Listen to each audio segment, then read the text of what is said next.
Hi, hello, how you doing out there in internet land? My name is Brian Trippett. Welcome to Front Porch Brunch, our weekend review of items in the news.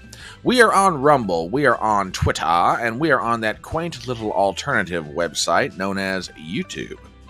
So if you haven't done it yet, please go ahead and give us a thumbs up on Rumble and YouTube. We would greatly appreciate it. If you're not a subscriber to the channel, please go ahead and do so. We'd love to have you as part of Fedora Nation.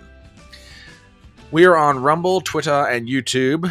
Please go ahead and send out a Gettr, a Gab, a tweet, a Truth Social, wherever you may be on social media, and let people know, daggone it, get in here. This is going to be very informative and a whole lot of fun. As I say, we are on Rumble, we are on Twitter, we are on YouTube. Glad to have y'all here for this great little session of what's going to be a fabulous Front Porch Brunch. And for those of you who've never been here before, let me give you a little bit of introduction. Front Porch Brunch is designed primarily for those of you out there. Y'all been working hard all week long, 40 hours, 50 hours, 60 hours, 70 hours. In some cases, you're working not just one job, you're working a second job. You're trying to make it. You're trying to keep your spouse happy. You're trying to keep your kids happy. You're trying to keep the roof over your head. You're trying to keep the food on the table and the bills paid and keep the dog collectors away and every other kind of collector away. You don't have time to catch up on the news. That, ladies and gentlemen, is where I come in. I, the fine fella in the fedora, the beau in the chapeau, the wise guy in the wide brim, and more importantly, the common man with common sense. I am here bringing the news as much as I possibly can, giving y'all stuff to think about that maybe no one is showing you out there, but we're going to talk about it because I like to get your guys' take on stuff. Sometimes I get requests for news items. Sometimes I find them on my own, but either way, we put together a good little shoe, as the old saying goes. And we try to have a whole lot of fun doing it. And Zippy's already in the house. He's working it back and forth between Rumble and YouTube. Greatly appreciated. Good morning to you, Zippy. Oh, goodness. A lot of things to talk about in the news. A lot of things to talk about. As everybody's starting to settle in, and we know that everybody is, it's going to be a load of fun today. We've got domestic politics. We got international politics. We got domestic news. Some items going to make you mad. Some items going to make you cry. Some might do both all at the same time. Some just might make you shake your head and go, Lord, we are doomed. Not while I've got anything to say about it, however. So keep that in mind. All right. Enough of my jibber jabber. Let's dig right in. The recently completed G-7 summit in Italy. We talked a little about this the other night, and there is something that is reverberating out of it that I think definitely deserves some more of our attention. And it's got so many different angles to it that there's any number of ways you could cut and slice this thing.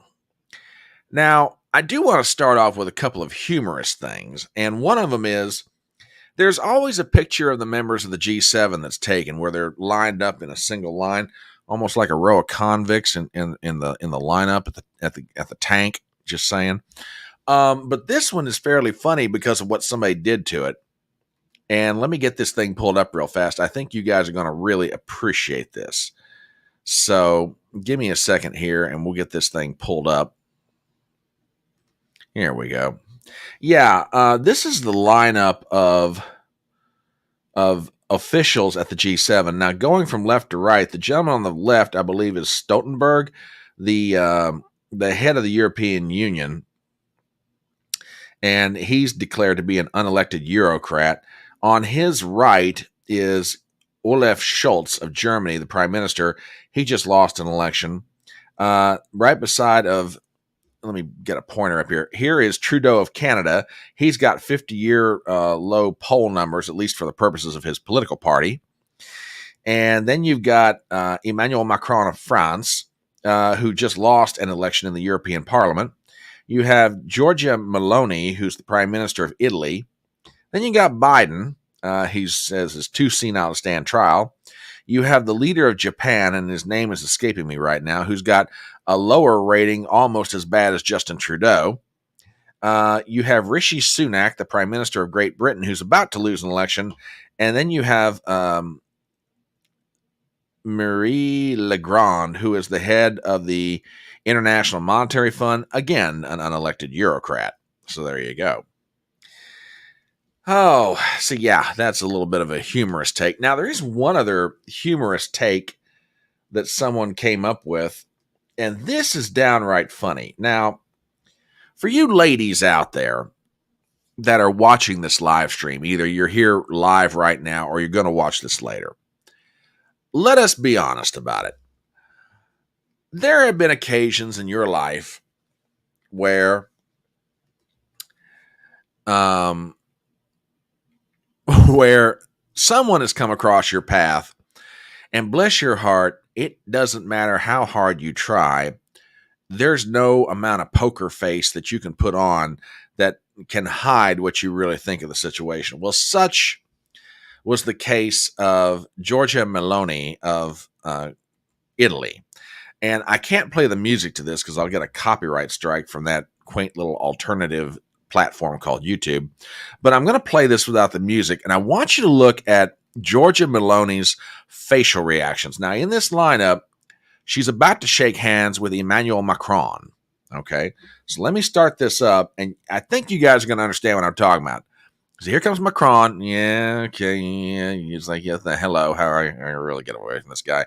Here's Rishi Sunak. There's Olaf Scholz. Now, here is Modi, the Prime Minister of India, who was invited to the G7. India is not a part of the group of 7 nations, but look at the look on her face. She just all happy with herself.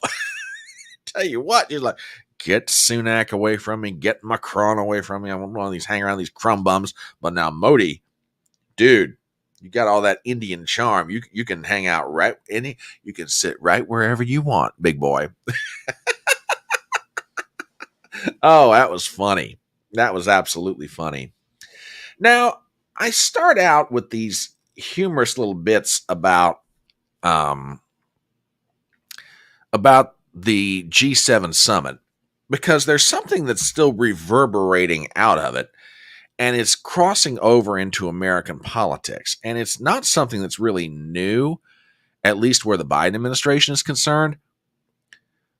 But if the Biden administration, and more particularly the Biden for re-election campaign, were trying to put this issue to bed, Joe Biden's performance at the G7 summit did not help anything in that regard.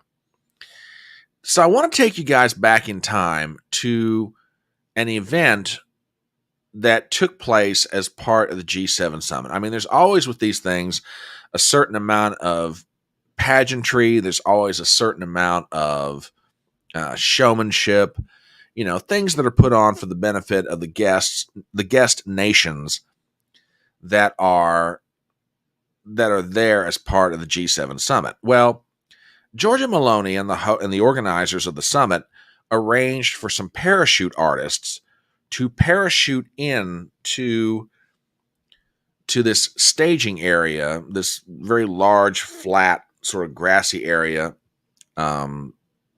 off to the side somewhere, this resort where they were doing the summit.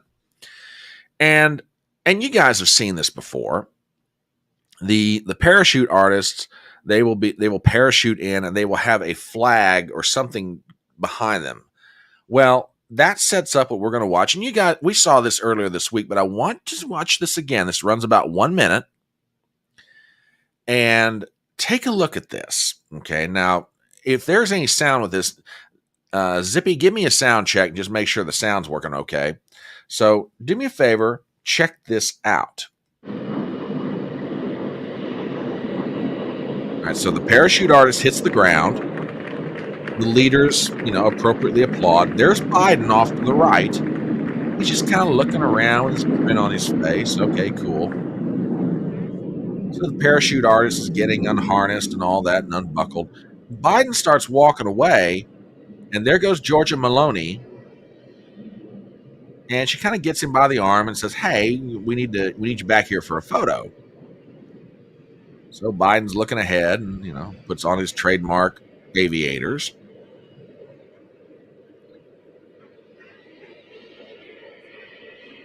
in Georgia, and they're all standing there, and they take the, prerequisite photo and all that stuff, and they're talking to one of the parachute guys, all cool. That's nice. And everybody's nodding politely and everything else. And okay. All right. So cool. All right. Sound is good. Thank you, Zippy. I always appreciate that. And this is, we're going to get to this. We're absolutely going to get to this. This comment right here, we're going to get to this because the Biden campaign and all the surrogates for the Democrat Party right now are working overtime. And that's a good observation too. That's a really good observation. We'll get to some of that. Now, I play that clip and everybody has seen it. It's gone viral all over the internet. It's been talked about in Europe. It's been talked about here. And to give you an idea how much it's been talked about, here's the front page of Friday morning's New York Post. Okay. Headline, Meander in Chief. Biden embarrasses U.S. with confused wanderings at World Conference. Now, a lot of people will look at the New York Post and they'll say to themselves, oh, well, okay, it's a Rupert Murdoch-owned newspaper. It's right-wing. You kind of expect this. They don't like Biden anyway. Yada, yada, yada. On and on they go. All right. Fair criticism. You could make that argument. And to give you an idea of how nutty, I shouldn't say nutty, how to go to Gypsy's comment, the amount of effort and energy they are putting into debunking this. Listen to an exchange between one of the hosts from Morning Joe and a representative of the Joe Biden campaign. All right. This should give you some idea of how extremely sensitive they are to this. So do me a favor, check this out. We're going to talk about it as we go. But we also know, as we've talked about earlier this morning, many on the right and conservative media playing the disinformation game to paint an inaccurate picture of the president, including the... Okay, now wait a minute.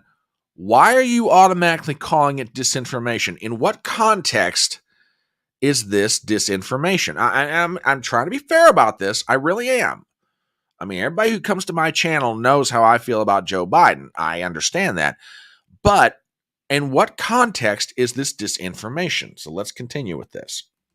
Front page of the New York Post today, which has a picture of President Biden seemingly wandering off in Italy, when really, as we showed the full video earlier, he was turning to congratulate and salute some of the troops, some of these who had just used the parachutes to come down and visit the world leaders. So how... Okay. I am willing to give this guy that much, okay? Because honestly, it does. It looks like Joe Biden is trying. He sees the way he's walking. It's like he sees something in the distance that catches his eye. And you do see some parachute guys over there, and you'll see him here in a minute in this clip. You get the feeling that, or the impression that Biden is actually trying, that he's actually trying to communicate with somebody, right? So let's continue with this. And here is what happens next. How do you, as the Biden campaign, how do you combat this sort of disinformation, which is everywhere and seemingly only growing and spreading? Yeah, thanks, Lemire, for raising this. I mean, first of all, we have to point it out where it is, right? We have to make it clear that disinformation is alive and well. We have to use surrogates and voices across the country to combat this and make it clear that not only do we not play this game, but to your point, President Biden was out there literally representing America at the G-7. I agree with that. Continue. Saluting our troops, doing what he does as president of the United States. And look, we're going to see more of this. I mean, this is just the reality of campaigning in 2024. Okay, now in the background, let me back that up just a hair. You can see some paratroopers. They've got their parachutes rolled up. Biden looks like he's giving them a thumbs up or whatever. Okay, fair point. Fair point. Let's continue. This is just the reality of campaigning in 2024. So we have to combat that disinformation. We have to hit it hard when it happens and make it clear that these are dirty tactics that MAGA Republicans are using because they can't run on the issues, Lemire. They have to use these dirty tactics like this because they are not right with Americans on the issues. So we're going to see more of this. We're going to do what we can to combat it. But it does take the voices of surrogates across the country. It does take the media to call it out. It does take social media platforms where a lot of Americans are getting their information to point it out as well. And we just have to call it out where it is and do everything we can to push back against this disinformation because we're going to continue to see more of it. And it's important that we call it out when we see it. Okay. So everybody kind of knows where the Biden campaign's going on this one. It's disinformation. They shot it at an odd angle. It makes it look worse than what it is. There's nothing going on here. You know, we just got to work hard and try and call this out. We got to put things in context, yada, yada, yada. Okay. Good morning, my dear, and I hope you are feeling better from when last we talked. WWG is over on Rumble. He's in the house. TBA's here in the house. Good morning, everybody. Remember to hit that like button on both YouTube and on Rumble. Please do. And I know you guys are sending out the link. I genuinely appreciate it. All right. So we know where the Biden campaign and where the Biden White House is coming down on this. It's misinformation. It's disinformation. We're just going to fight this as hard as we can. The Republicans don't have a thing to stand on, yada, yada, yada. Ladies and gentlemen, I want to show you two different things. And we need to put this to bed. Now, look. Anytime the Biden administration opens its mouth or the Biden campaign opens its mouth, odds are somebody's probably lying. Okay. Folks, I'm even willing to give the Biden campaign that, okay, maybe Joe Biden was turning around, trying to talk to some of the parachute artists, maybe give them whatever. But the man just kind of wandered off from where he was supposed to be to the point Georgia Meloni had to go over and gently, put her hand on his arm and turn him around and go, Mr. President, we need you to focus back over here. Okay. I've got an article from the UK Sun, and I'm going to make a supposition to you guys. What we saw in that clip and his 2-day performance at the G-7 summit is even worse than the American press is letting us understand. It's worse than they're allowing us to see it. This is from the UK Sun, and when I saw this, I was like, oh, we got to talk about this. We got to talk about this. From the UK Sun, headline, in Joe motion, Doddery Biden is the worst he's ever been. Everyone is worried, say G7 insiders, as video shows him shuffling away. Because they're talking about the same thing we just saw. Okay? Article written by a gentleman named Harry Cole and a lady named Georgie English. We have the following. Elderly Joe Biden has given his, quote, his worst ever performance at a major international summit, G7 insiders say, after he was bizarrely caught freezing again. Global powerhouse leaders, including the UK's Rishi Sunak, were set to get a group photo, but a wayward Biden wandered from the shot before being shepherded back by Italian Prime Minister Giorgia Meloni. A little further into the article. After the concerning shuffle, sources question the U.S. president. The 81-year-old has been, quote, losing focus during the gathering of world leaders in Puglia, Italy, according to well-placed diplomatic sources. One of the sources told The Sun, quote, it's the worst he has ever been. Another insider added that while the president has shown moments of sharpness and clarity during the meetings, at other times he had appeared to be, quote, losing focus and concentration. Other attendees from multiple delegations have described Mr. Biden's performance as embarrassing. It comes after awkward footage showed the president and other world leaders watching on as parachute jumpers descended from the sky with the flags of the allied nations. But the show of unity and military prowess was quickly overshadowed when Biden decided to turn his back on the group as they clapped for the latest jumper. The 81-year-old is seen standing still with a huge grin on his face for a few seconds before deciding to shuffle off away from the pack. After taking several small, limbering steps, he begins to talk to someone and offers them a thumbs up. The remaining heads of state all stand and watching Biden with a puzzled look on their face as Emmanuel Macron, Rishi Sunak, and Giorgia Meloni stare in his direction before all looking at each other. Meloni then darts toward the president as she speaks to Macron before tugging on Biden's arm. By this point, the commander-in-chief is facing in the opposite direction with his back to everyone else. Quick-thinking Meloni manages to shepherd Biden back toward the photographers as the G7 members all make a move left so they are surrounding the U.S. leader. As all the leaders smile and look toward the camera, Biden decides to slowly put on his aviator sunglasses before posing for the picture. White House Press Secretary Andrew Bates claimed Biden was simply congratulating a diver on the floor who was collecting his things. Bates went on to blame the desperate media for using an artificially narrow frame to make Biden look bad. PM Rishi Sunak threw a supportive arm around his key ally, suggesting Mr. Biden was talking to jumpers taking part in the show. Speaking to journalists on Friday morning, Mr. Sunak said, quote, "From what I remember, he went to go and shake all their hands." The PM added, "As far as I am aware, he went over to talk to some of the parachute jumpers to say thank you or hello to them individually.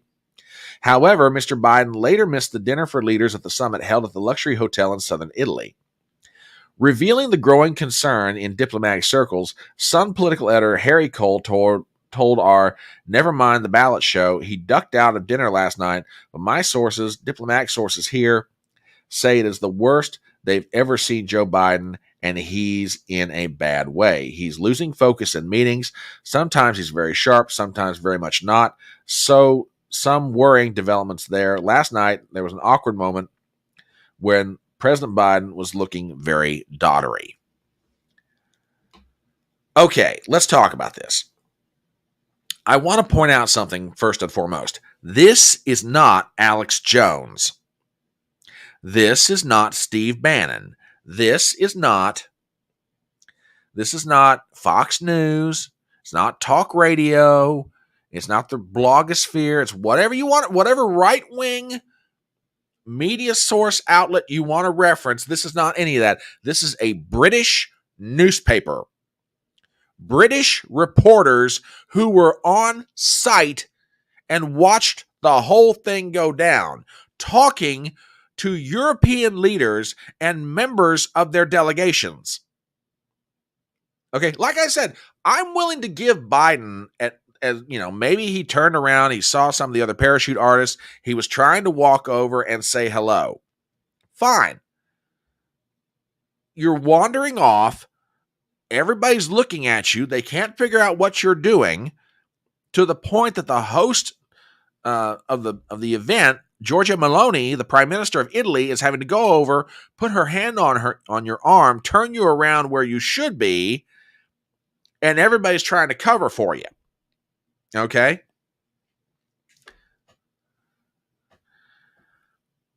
You know, it's just absolutely incredible. Now, I've got another story here, and it references, well, actually, it's a tweet, and I wish I read Italian because I would love to read this article. I wish they had an English translation of this Italian newspaper, but there's another tweet talking about this whole very thing.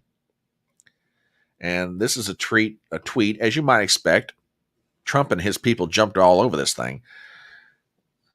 This is how Italy is covering Joe Biden. The headline reads, "Long pauses, eyes closed, weak voice. Biden and new doubts about his health at the G7. The world is laughing at us." And if you click, I mean, you can find this. I mean, like I said, I wish I could read Italian. because I'd love to read this article. And like I say, I know what some people who are watching this live stream are going to say, particularly you lefties out there. Y'all know who you are. You're going to say, here comes old Front Porch, that right winger, that MAGA guy, that, that conservative populist, whatever name they want to call me. There you go again, bashing Joe Biden, trying to make him look bad. Hey, you lefties out there, these are European newspapers. This isn't right-wing media in America, folks. These are Italian newspapers. These are British newspapers. These are reporters who have no dog in the hunt as far as what goes on politically in America. Okay? They're just reporting they're just being silly enough to actually report what they see. They're just being silly enough to, report what they're being told by people who are there. It's not my fault, nor is it anyone else's, that it's making Joe Biden to be shown for what he really is. Bless his heart, a doddering old man who should not be on the world stage representing the government of the United States and the American people. You lefties out there can get mad at me all you want to, okay? That's fine. That's your right to do it, whatever, all right? But we're not the ones putting Joe Biden out there. We're not the ones making him wander off. We're not the ones causing him to lose concentration. We're not the ones. That's just him.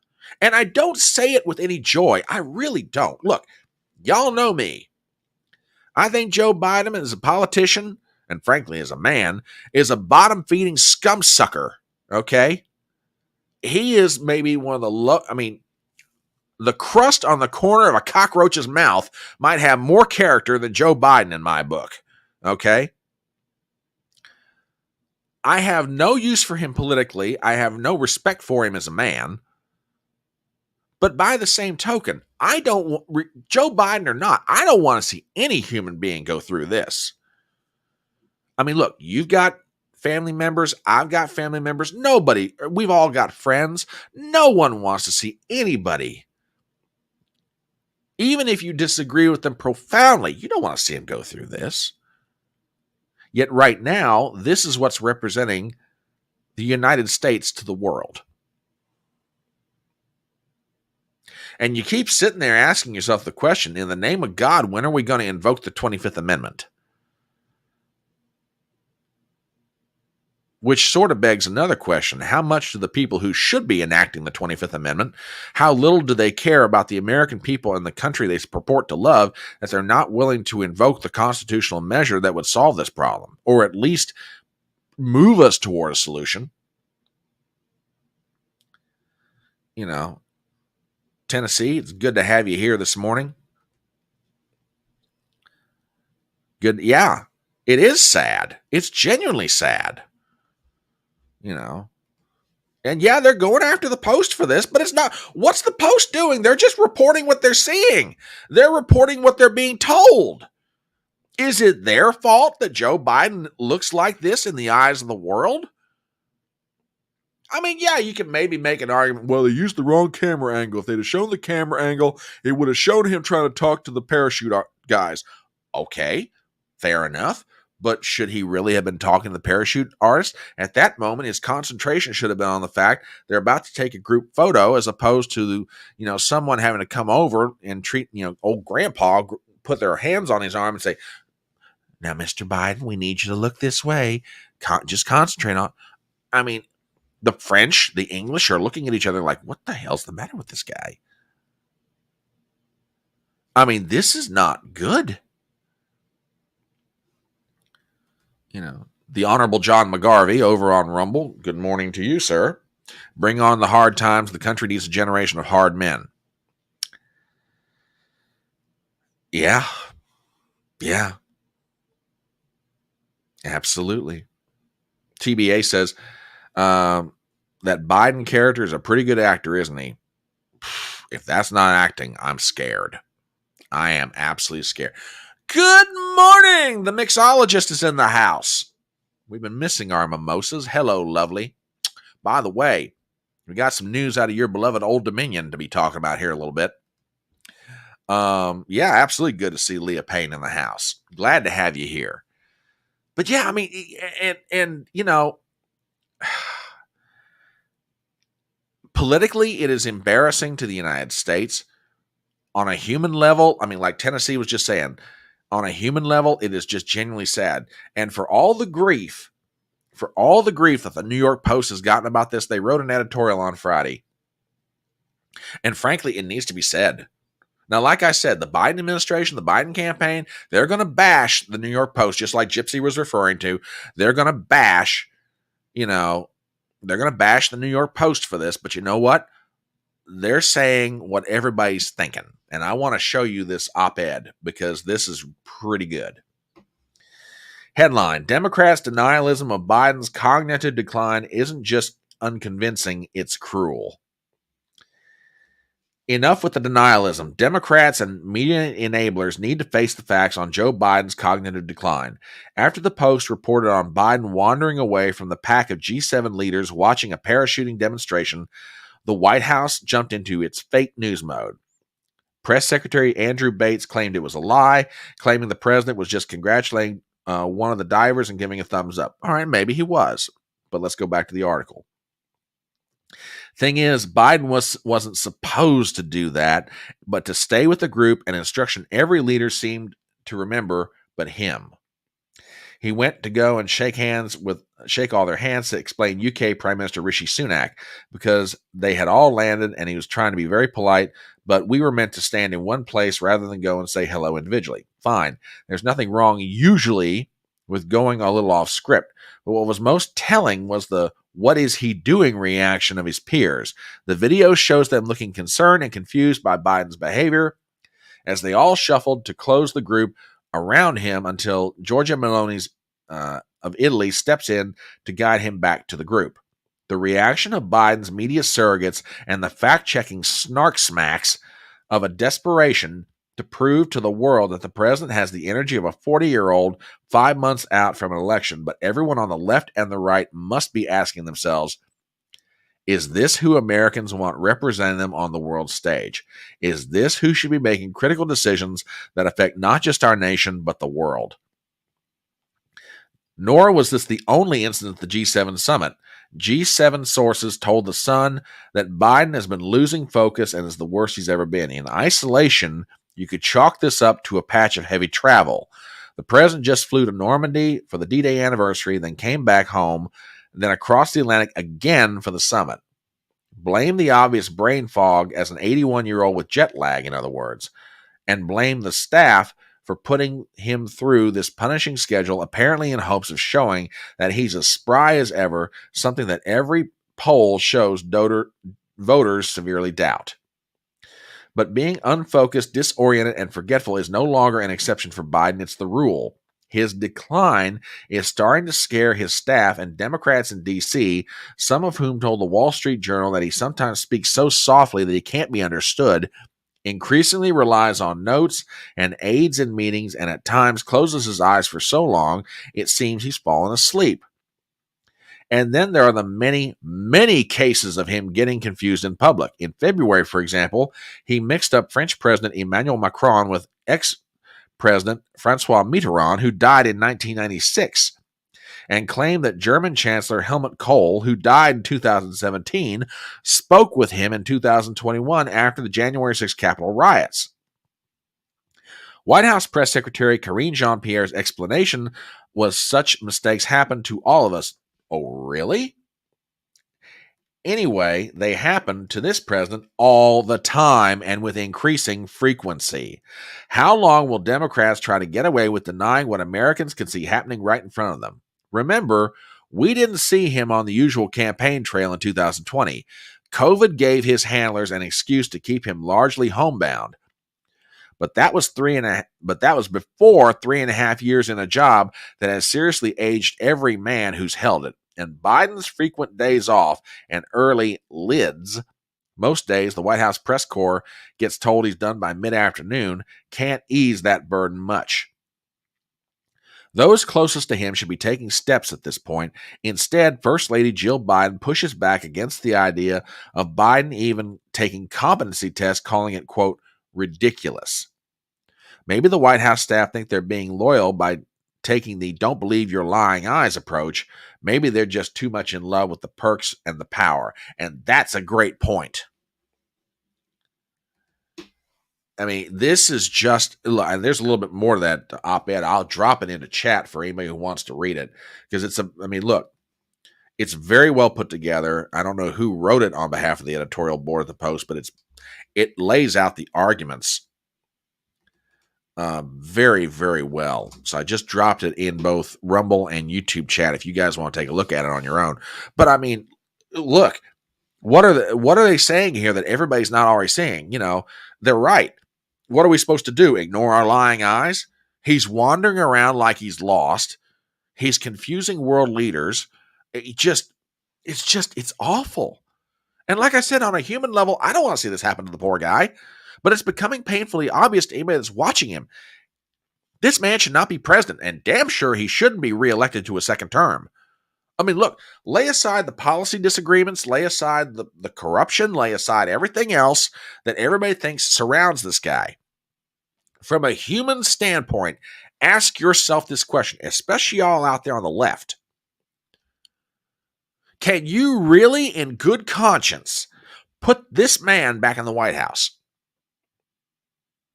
I mean, I'm serious about this. And this question is for you lefties out there.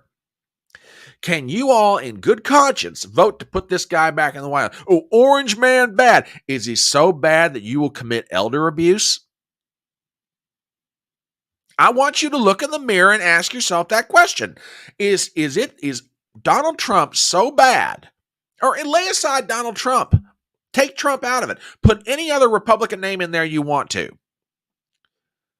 Is the alternative so bad that you lefties out there and you progressives and you Democrats, are you willing to commit elder abuse to make sure you don't lose political power?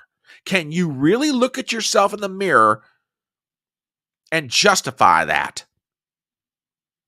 If you can, more power to you, but I don't see how you can do it. I don't see how you can. And this is, this is a great point. Nobody thought he would last this long. This keeps getting floated. This keeps getting floated right here. There's 3/4 of my brain that says they can't do it. They're stuck with Biden. On the other hand, I put nothing past the Democrats, especially with the convention coming up in August. I really can't. Yeah. How are you going to get this guy? I mean, according to reports right now, he's headed for, if he's not already there, Biden's headed for Camp David for the next 10 to 12 days to get ready for the debate. And I asked this question the other day, and I think you guys remember me talking about this. You really need 12 days to get ready for a debate against a guy you went 2 rounds with in 2020 and you've been president for 4 years? Really? I mean, if it were an unknown opponent, that'd be one thing. Okay, I can understand that. But really? You need 12 days to get ready for a debate with Donald Trump. Zippy over on Rumble with a Rumble rant. Thank you very much, sir. My character is what the cat dragged in. He. Yeah, well, yeah, look at what the cat's dragging in over here. WWG1, 10 Days of Darkness. Yeah, he's going to be off the grid. He's going to be off the grid to supposedly get ready for a debate. Now, in one sense, I could sort of see the argument. Okay, he did a flight from America to France for the D-Day celebrations. Came back home. His son gets convicted. That's very emotionally draining, obviously. Flies back to Europe for the G-7 summit. Okay, I can see the jet lag argument. But 10 days off the grid. What are they doing with this guy? TBA says 50-50 bet that Biden won't show up for the debate. I don't see how he can. He can't not do it now.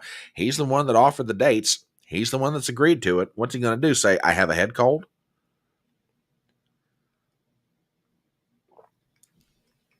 I mean, this is just awful on so many levels. As a matter of fact, did I think to hang on to that? No, I didn't. There's another image from the G7 summit that just kind of like boggles the mind. Pope Francis, the pontiff, made a visit to the G7 summit, which is pretty historic, by the way.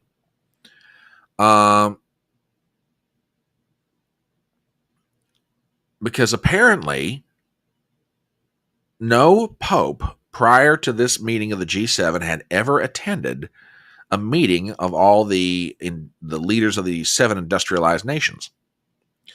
I found that to be an interesting statistic because I would have figured that, back in the day, John Paul II would have made a visit to one of the G7 summits, especially when Ronald Reagan was president of America and Maggie Thatcher was prime minister of Great Britain, because the three of them had a very close relationship. And apparently not. But there's a picture where Pope Francis is being wheelchaired in because he has trouble with his feet and walking, etc. So he's being wheelchaired in. And Biden, shakes his hand, but he leans down in such a way, they're almost forehead to forehead. And Pope Francis has this look on his face like, this is really weird and I'm not comfortable with this. It's just unbelievable. Yeah, Gypsy, I think you're right. I remember talking about this. About this one. I remember the late Rush Limbaugh made an observation or espoused a theory that had been put to him that, because you think back to the 2020 debates for a second, okay? Biden was off the campaign trail for I think one of them was he was off the trail for 20 or 21 days, 3 weeks. No public events, no nothing. All right. And somebody had posited to Limbaugh the possibility that whatever medication schedule, and again, this person had no proof for it, neither did Limbaugh, and no one even knows for sure now. But this friend of Rush Limbaugh's posited to him that the reason that they took Biden off the campaign trail was to adjust the timing of whatever medications that Joe Biden was taking so that when the debates took place, and usually they start at 9 o'clock Eastern, okay, that Biden wouldn't appear tired, appear sleepy, appear whatever. Now, again, who knows if it's true, but it's long been questioned whether or not, people are pumping, Biden full of stimulants just to make, especially after the State of the Union address. Lord almighty, that man looked like he was just ready for a 15-round fight with Muhammad Ali. Now, as the speech went on, you just kind of see that effect just kind of wane down and down and down. But everybody thought he was are they going to do the same thing for the debate? I don't know, man. We'll see.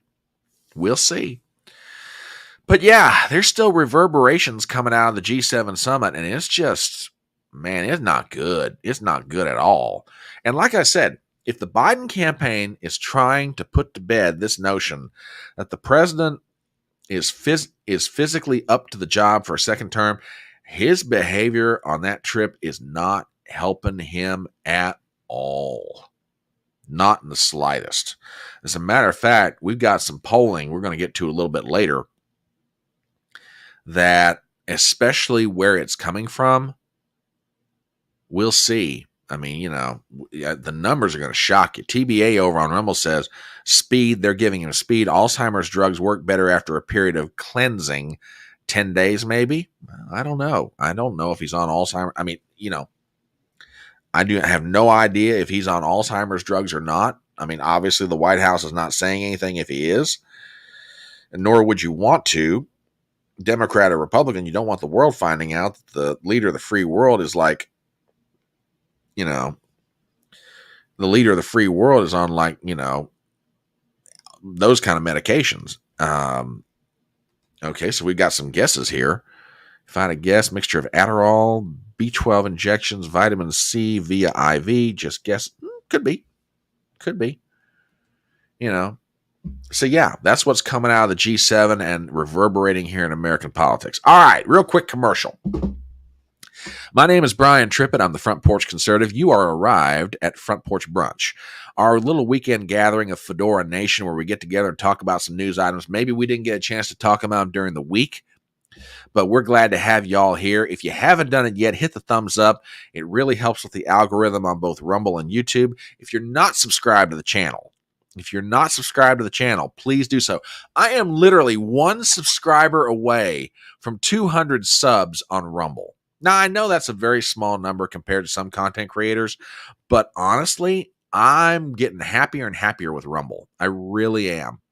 I don't know that I'm ready to take the full plunge into the deep end of the pool with Rumble, but I tell you what, I love the freedom that Rumble gives me. I love the ease of use. Now, don't get me wrong, they still got some stuff to work out, but I'll tell you what, I'm loving Rumble. So yeah, I need me one more sub on Rumble, and I've got 200. And I will shout. And I'm very thankful for all my subscribers on YouTube. You guys are wonderful. So yeah, hit the thumbs up. Subscribe if you're not subscribed to both places. Let's get into our next piece of news.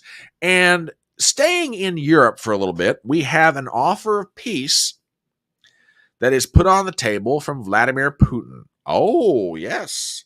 The Russian bear has been heard from.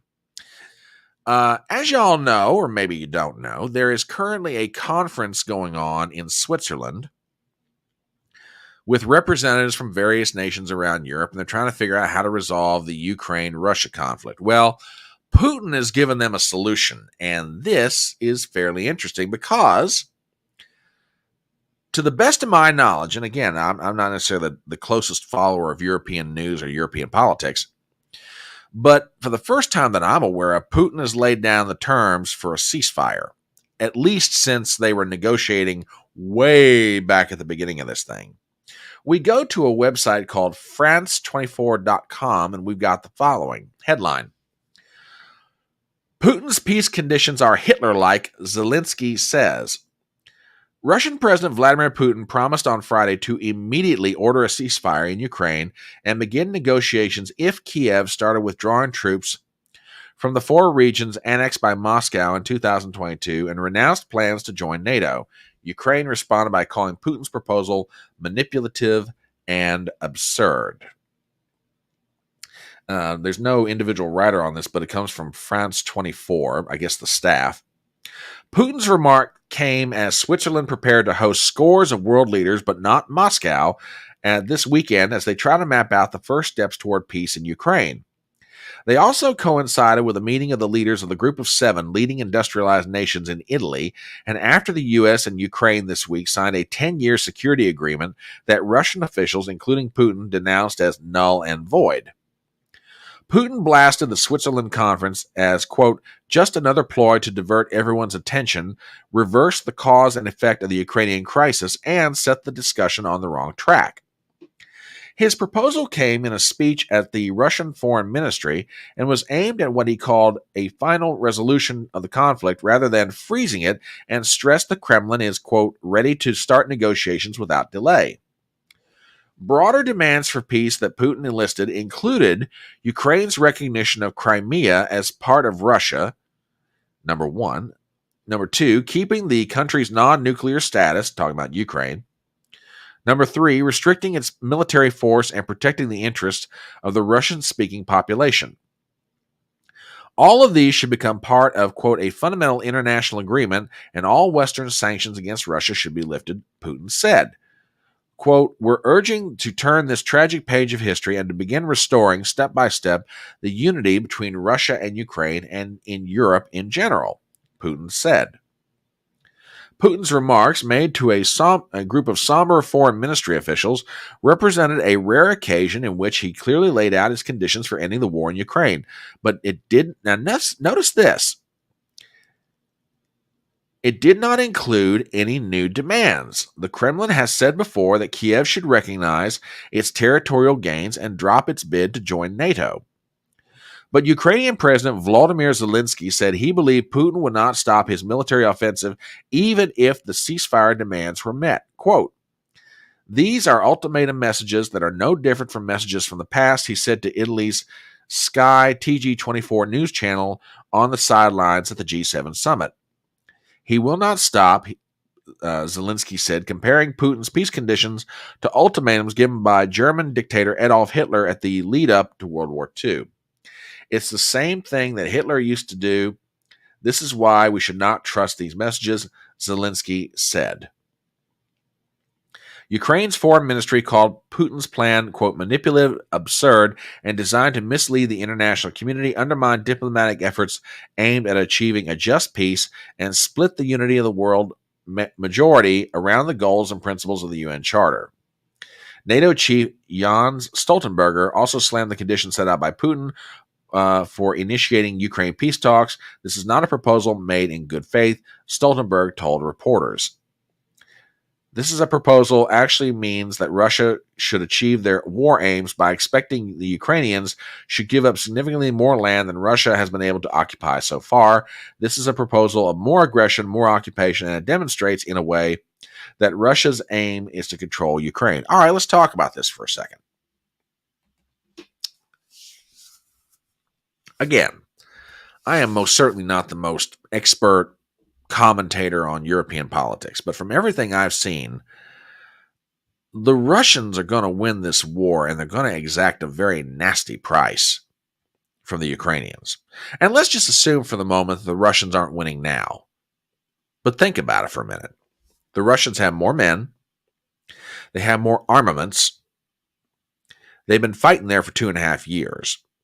The Ukrainians, on the other hand, are lacking of manpower to the point they're doing some really, I'll be kind and say, strange things to try and bolster their numbers. They're recruiting the old, they're recruiting the young. In some cases, I've heard rumors that they're recruiting the developmentally disabled to become soldiers in the Ukrainian army. That is not a good sign. The weapons that the West are providing either can't get there fast enough, or if they do, the Ukrainians are burning through them in no time at all, and the Russians can just keep on cranking out material and cranking out manpower. Thousands upon thousands are dying in Ukraine. And you have a president in Ukraine, by the way, who is now in office past his legitimately allowed term. Remember, because Zelensky canceled elections. And he passed his elected term of office, I think maybe a month and a half, 2 months ago. Putin's trying, what's the best analogy I can use? Putin is like a heavyweight boxer, a championship heavyweight boxer, that is up against somebody in the ring that after the first minute and a half of the first round, everybody realizes, somebody needs to stop this fight. And the champion heavyweight boxer is looking over at the referee after he throws a punch going, "You going to stop this? You going to stop this? Because I can keep hitting him all night long." Putin, in my estimation,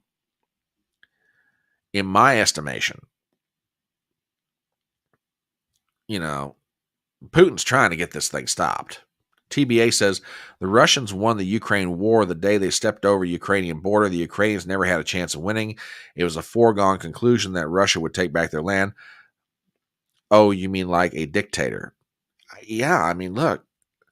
And again, I'm not trying to get on either side of that argument. As far as I'm concerned, the U.S. shouldn't even be involved in the damn thing. Y'all know where I'm at on this. But this has got to stop. I heard somebody, I forget who it was the other day, made the comment, and I agree with him. We're about a half a step away from turning Ukraine into the first third world nation in Europe if they're not there already. Oh, okay. TBA's. I meant that Zelensky was acting like a dictator. Yeah, Zelensky's acting like a dictator. He is now past his legitimately elected term of office. There's been no new elections held in Ukraine. He's making decisions for the Ukrainian people. And I tell you what, there's somebody on Twitter, and I've never really heard of this person before. Apparently they write on Substack, but they got a headline that they posted on their Twitter page, and this makes so much sense. Zelensky's knee-jerk rejection of Putin's ceasefire offer is proof that Ukraine needs to hold elections. I tried to find the article that went along with this, and I wasn't able to do so, but my God, I mean, even without the article, this makes so much good sense. When your enemy makes a ceasefire proposal that is unacceptable, the correct answer is to make a counteroffer. That's called diplomacy. Zelensky adamantly refuses to negotiate with Putin despite the fact that as many as 1,000 Ukrainians are being killed every day. The Ukrainian people must be given the chance to elect a leader who is willing to sue for peace. It is time to give democracy a chance in Ukraine. Yeah. Right here. This right here. Yeah. Yeah. I can't disagree with you. I can't disagree with you, dear. I really can't. I mean, it's like, again, it's not the perfect analogy, but it's the best one I can come up with. A championship heavyweight fighter is in the ring against an opponent who is smaller, doesn't have the same skills, whatever. And after a half a round of this, the championship boxer is looking over the referee going, are you going to stop this? Because I can keep on beating this kid up all night long. I can hurt him worse than what he is. Are you going to stop it? That's what Putin's trying to do here. Now, again, if the Ukrainians don't like what's being offered, why do you need to go to Switzerland to figure out what to do here? The guy you're in a war with has said, hey, here are my terms. Do you accept them or not? You don't like what he's offering? Counteroffer. But Zelensky's not even doing that. I'm not going to do it. We're not going to do it. This is Hitler-like. This is what Hitler used to do. Yeah. It just...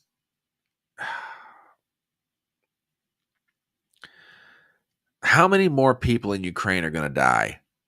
Or how many more Russians are going to die before this thing comes to an end? I am terrified. I mean, I see pictures of it every so often, either on somebody's news feed or on Twitter or what have you. But how much longer is this madness going to go on before somebody brings it to a stop? It's unbelievable. Unbelievable what's being done here. Well, before we totally get out of Europe, I want to talk about a story that is just intriguing me to death. And everybody, we've been talking for a little bit about what happened in the European Parliament elections and how that's shaking up France in particular. Well, there is also an election that's coming up in Great Britain. It will take place, interestingly and ironically enough, on July the 4th. I say, it's interestingly ironic they chose that date. Rishi Sunak, who's the current Prime Minister of Great Britain and the leader of the Conservative Party, called for the elections.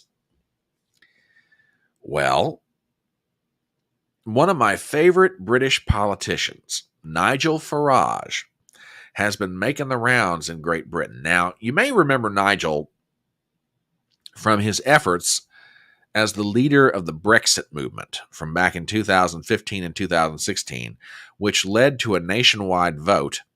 And the British people said, okay, European Union, goodbye. We're out of here. We're done.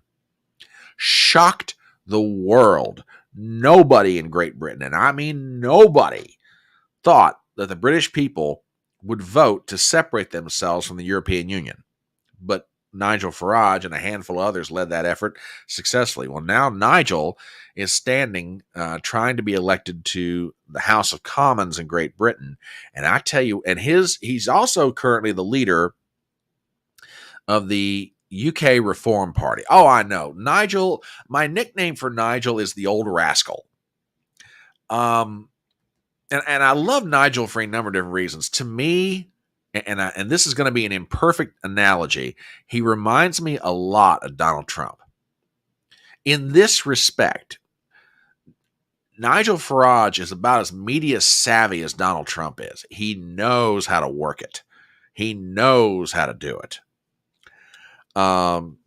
Before I get any further, let me hop back over to Rumble Chat. TBA says Macron and his out-of-touch wannabe aristocrat counterparts all across Europe are confused at why the peasant classes do not want to own nothing and be happy. Weird how that works. Exactly. And I think that Rishi Sunak and the conservatives in Great Britain are about to get the same lesson. We've got a story here, and it leads to some other stuff that I want you guys to see. So Nigel is the head of a party in Great Britain called Reform UK. Now, keep in mind, this party's been around for maybe less than 10 years. I'm almost sure you could make an argument less than 5. But take a look at this. This is from the Times of London, and this cracks me up. Headline, Reform overtakes the Tories in poll for the first time. YouGov survey for the London Times finds backing for Nigel Farage's party at 19%, 1 point above the Conservatives. Now, ladies and gentlemen, I've got to put this in context to make this understandable, not necessarily to this audience immediately watching this, but to people who are going to see this live stream. The Tories, or Conservatives as they're sometimes called, this political party has been in existence in Great Britain for over 200 years. Okay, it traces its existence back to the 19th century. Okay, the conservatives / Tories have been around. I mean, longer than most people could think. They are one of the oldest political parties in the world. Now you got this upstart political party called Reform UK. It's been in existence for less than 10 years. Probably, like I said, probably less than 5. And to tell you how absolutely hated the Tories are right now in Great Britain. I use the term Tory and conservative interchangeably, so forgive me. To tell you how much the Tories are hated in Great Britain right now, a political party that has been around for 2 centuries is getting their butt kicked by Reform UK, which has only been in existence for less than 10 years. Let's get into this. Nigel Farage's party has overtaken the Conservatives in a poll for the first time in a symbolic moment that deals another blow to Rishi Sunak's electoral hopes. The YouGov survey for the Times found that support for reform had increased by 2 points to 19%, while the Tories were unchanged at 18%. And here's what it looks like. Labor, let me pop this out a little bit bigger for everybody to be able to see it. Labor, which is think of them like the Democrats. What the Democrats are in the United States, Labor is for Great Britain. The Labor Party is basically their version of the Democrats, okay? Labor right now, if the election were held, would garner about 37% of the vote. And the way it stands right now, according to people who really watch this stuff way better than I do, Labor is about to hand the Conservative Party in Great Britain its biggest electoral defeat that they've ever known, maybe in their existence. TBA over remember says the Tories predate the Whig Party. I believe so. I believe that is the case. It just, WWG1 conservative in name only, and that's about the truth. I mean, and by the way, here's a lesson for you Republican politicians in America. Just a few years ago, the Conservative Party in Great Britain had more seats in Parliament than they'd ever had, ever. They had basically put the Labour Party in Great Britain to the point that Labour was almost in danger of extinction. And they have frittered it away. They have just given away their advantages. They've turned their back on the people of Great Britain to the point that an upstart political party headed up by a rabble-rouser named Nigel Farage is doing better in the polls going into this election on July 4th in Great Britain than the Conservative Party, which has been around for 2 centuries. That's how badly the Conservatives in Great Britain, the Conservative Party, has screwed up. Okay? Let's pull this chart back up here. Reform UK is at 19%. The Conservatives are 18%. Liberal Democrat 14%. The Greens are at 7%. Okay? Now, I point that out, and I got a couple other things to show you here. Nigel Farage, having seen the results of that poll, took to Twitter and is making a demand, and frankly, it's not an unreasonable one. Rishi Sunak and Sir Keir Starmer is the leader of the Labour Party in Great Britain, are taking part in a debate on the BBC on the 26th of June. As we are now ahead of the Conservatives in the polls, I demand that Reform UK is a part of this debate. If the BBC want to fight with me on this, they can have one. This, ladies and gentlemen, this is part of the reason why I love Nigel Farage. That man is absolutely knows how to take advantage of the moment. You know, TBA says the Tory party in UK reminds me of the Republican Party in the US. They both squander whatever goodwill they garner from the electorate. Exactly. And that's why I'm saying, for you Republicans out there you Republican politicians out there watching this, doesn't matter if it's federal level, state level, wherever, y'all better look at what's about to happen in Great Britain. Because if you want to see a sign of what could very well happen to you in the near future, it's coming. Now, you'll get a reprieve right now because of Donald Trump. But when Trump's gone, y'all don't straighten up, fly right. What's happening to the Conservative Party in Great Britain is going to happen to you in the near future.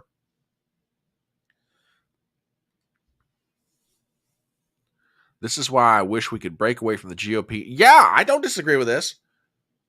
I don't disagree with this at all. Not in the slightest.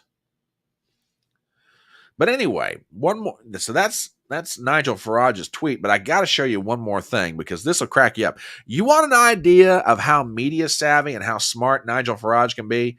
You've got to see this.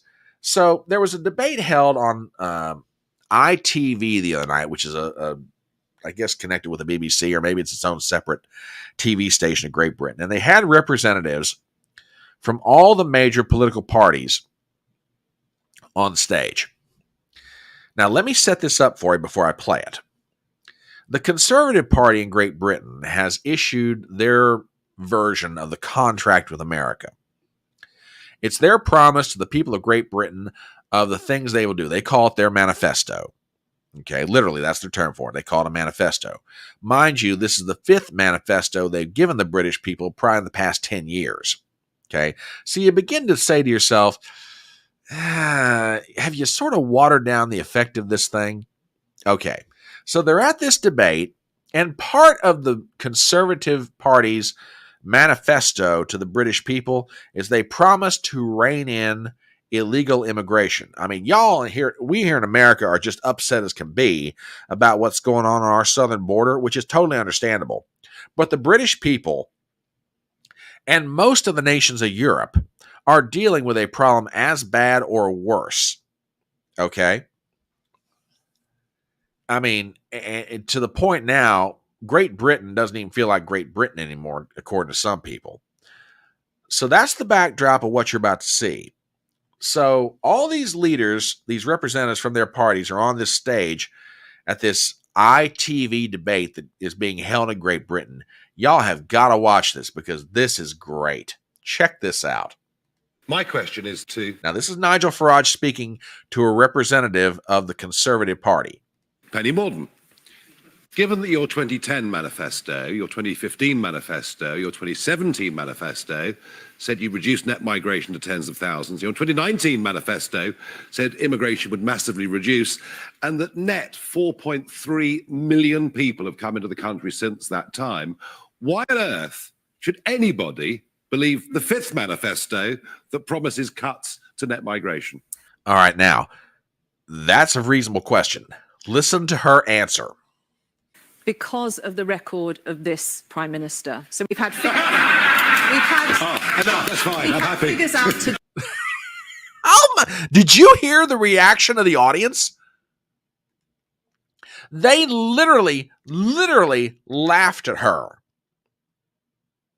I mean, Nigel Farage's point is perfectly valid. You know, since 2010, you've had 5 different manifestos promising the people of Great Britain, 5 different manifestos promising the people of Great Britain that you will rein in illegal immigration. And ever since 2010, we've had 4.4 million people come onto the shores of Great Britain. Why should anybody believe you now when you say you're going to rein in immigration? I'm going to play her answer again because this is great and the reaction's even better. Okay, I've got to play this again. Give me 1 second. All right, I think I've got it set up. Listen to this because this is how bad off the Conservative Party is in Great Britain. This is their answer. Check this out. That promises cuts to net migration. because of the record of this Prime Minister. So we've had enough, that's fine. I'm happy. Figures out today. I'll play the rest of her answer. That show that visa applications have fallen by 30%, and the OBR's own forecasts say that we will halve immigration by next summer. That's the trajectory we are on, and we will give Parliament the chance to set an annual cap on family and work visas. That will be enshrined a legal cap, and that is what we are offering. But you've already let 4.4 million people into your country. You've been in power as a political party controlling the House of Commons since 2010, which means that your prime minister could sign off on this at any point you want to. Why haven't you done it before now?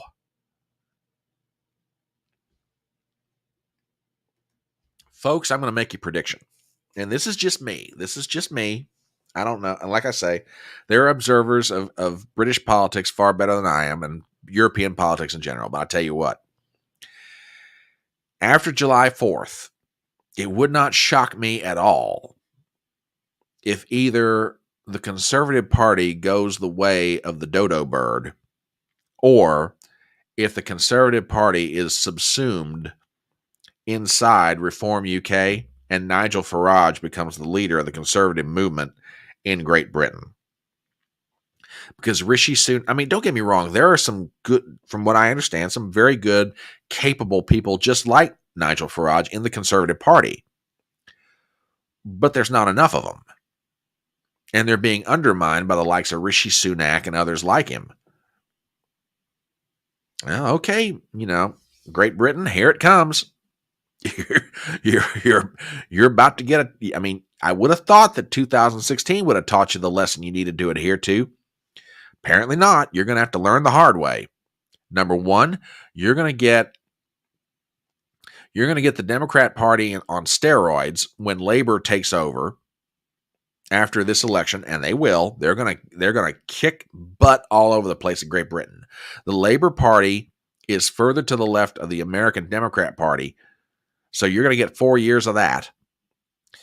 And whatever ideological conservatism exists in Great Britain, the Conservative Party will not represent it anymore after July the 4th.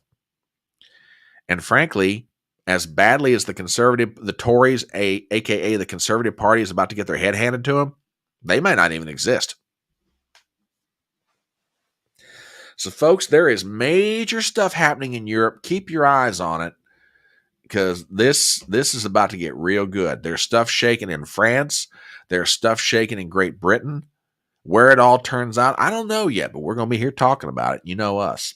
Okay, let's turn our attentions to some other things. We'll come back home to America, and as we do, it's about 11:45 on Saturday morning. My name is Brian Trippett on the Front Porch Conservative. This is Front Porch Brunch, a little weekend gathering where the members of Fedora Nation and myself come together, hang out, talk about the news, talk about it with each other, and see what we've got to say about this crazy thing we call life. If you're not a subscriber to my channels on Rumble and YouTube, please give me a sub. Also, give me a thumbs up. That would be greatly appreciated. That algorithm, it's a funny thing. Mr. Algorithm, he's a funny fellow, but he seems to like it when y'all give me a thumbs up, so I'd greatly appreciate it. All right. We got some Supreme Court news to talk about. And this is one of the more intriguing sessions of the court because after yesterday, they're now down to 9 working days. If they hold fast to their traditional June 30th deadline, the Supreme Court is now down to 9 working days left to hand down a whole slew of decisions. And believe me, when some of these babies hit the fan, for good or bad, everybody is going to be reacting to it. But the court yesterday did announce a handful of decisions, 3 of them in particular. And for supporters of the Second Amendment, they might be very, very happy with what the Supreme Court did. I got an article here from Breitbart. Let's check it out. Headline: U.S. Supreme Court strikes down bump stock ban. Now, let's see what goes on here. Article by the inestimable A.W.R. Hawkins, probably one of the best Second Amendment reporters in the nation, by the way. On Friday, the Supreme Court of the United States struck down the ATF's ban on firearm accessories, commonly known as bump stocks. The decision was 6-3, with Clarence Thomas writing the majority opinion. Thomas wrote, quote, "Semi-automatic firearms, which require shooters to re-engage the trigger for every shot, are not machine guns. This case asks whether a bump stock, an accessory for a semi-automatic rifle that allows the shooter to rapidly re-engage the trigger and therefore achieve a high rate of fire, converts the rifle into a machine gun. We hold that it does not." The challenge to the bump stock ban was brought by Mike Cargill, owner of Central Texas Gun Works in Austin, Texas. On November 5th, 2023, Breitbart News published an exclusive interview with Cargill in which he expressed his belief that a Supreme Court decision in his favor could de-weaponize federal agencies across the board. Cargill said, quote, "The federal government, they initially started out with just the bump stock. They focused on this little part, this little piece here, but since then, it's grown to other things. Federal agencies are using the exact same verbiage, the exact same rule they used to ban the bump stock to go after everything else." Reading a little bit further into this article, he continued, "They're going after the AR-15 stabilizer braces, they're going after triggers, after 80% frames and receivers, all the same words and language as they used against bump stocks." All right, so there you go. The bump stock ban, which was put in under Donald Trump, by the way, gotta be pointing this out. It was put in under Donald Trump. Gone. The Supreme Court just got rid of it. So for all you folks out there like me that are pro Second Amendment, my thumbs up to Clarence Thomas and the members of the court. Or maybe better to say, a hat tip to the good Justice Thomas. Now, there was another decision handed down by SCOTUS the other day, and let me make a recommendation to you. Y'all know me. If I come across somebody that I really think you guys ought to be paying attention to, I will pass it on to you. Because I'm all about, promoting my brothers and sisters out there on social media. But then again, these two cats, they don't need much help. Sunday nights, 6:00 p.m. Eastern Standard Time, Viva Fry and Robert Barnes host a show on Rumble and YouTube called Law for the People. And those discussions usually revolve around law cases around the country, particularly Supreme Court cases. Odds are Viva and Barnes are going to be talking about this one on Sunday night. So if you get a chance, when your Sunday evening is done, and even if you can't catch it tomorrow night, obviously you can watch it anytime you want to, but I recommend Law for the People, hosted by Viva Fry and Robert Barnes, Sunday night, 6:00. Odds are they're going to be talking about this and the other case we're going to talk about here in a minute. Again from Breitbart, SCOTUS rules 5-4 against illegal aliens fighting their deportations from the U.S. And we have the following. The Supreme Court ruled in a 5-4 opinion against 3 illegal aliens fighting their deportation orders from the United States, claiming they did not receive proper notice of their removal hearings in federal immigration court. Oops, sorry about that. When illegal aliens Emilis Campos Chavez, Vandir Singh, and Raul David Mendez Colin failed to appear before federal immigration judges, they were ordered deported in absentia. In each case, the DOJ sent initial notices to appear in immigration court that did not specify the time and place of the hearings. Later, though, the DOJ did send notice of hearings to each of the illegal aliens, which included the time and place for when they needed to appear before a federal immigration judge. In each case, though, the men did not appear at the court hearings. They were ordered to, and therefore ordered deported in absentia.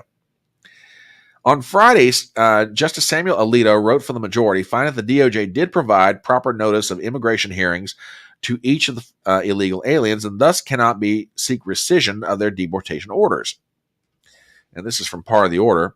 Campos Chavez, Singh, and Mendez Colin all received notice in accordance of paragraph 1 or 2 of the hearings they missed, and thus their absentia removal orders may not be rescinded on that ground. The government concedes that none of them received the compliant notice to appear. Each did, however, receive a notice in accordance with paragraph 2, and each notice met all the requirements for a notice under that provision. After receiving a defective notice to appear, each alien received a notice that provided a specific time and place for their removals. Those notices provided new times and thereby changed the time and place of their removal proceedings. So, there you go. Zippy over on Rumble, and thank you again for the Rumble rant. I appreciate it. Brian, a good explanation of Trump's bump stock ban was the courts are a mess, and you have to ban things that the courts realize is a fundamental civil right. Okay, interesting. Interesting. Yeah, I mean, we'll see. I mean, I'm telling you what, and I mean this in all sincerity. There's 9 days left in the Supreme Court's term. There are a bunch of folks. Get ready, buckle up, strap in. There's a bunch of decisions getting ready to come down. Now, these are kind of like the appetizers. Okay, the stuff we're reading about right now. They're important, don't get me wrong, but they're the appetizers. The big ones are coming. And when they get here, be very, very interesting to see where it goes. Okay. In other legal related news,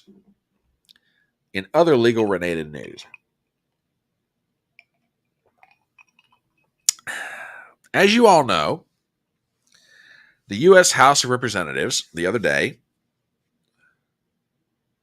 Oh, wait a second. Hold up. Okay, we're going to check this out right now. Hold on, y'all. We got some big breaking news. Let's check this out. Oh, yeah. Hang on a minute, folks. Let me get this pulled up. You guys are going to want to hear about this. We have some Fani Willis news from the inestimable Philip Holloway, Esquire, lawyer in the state of Georgia. Let me get this pulled up real quick.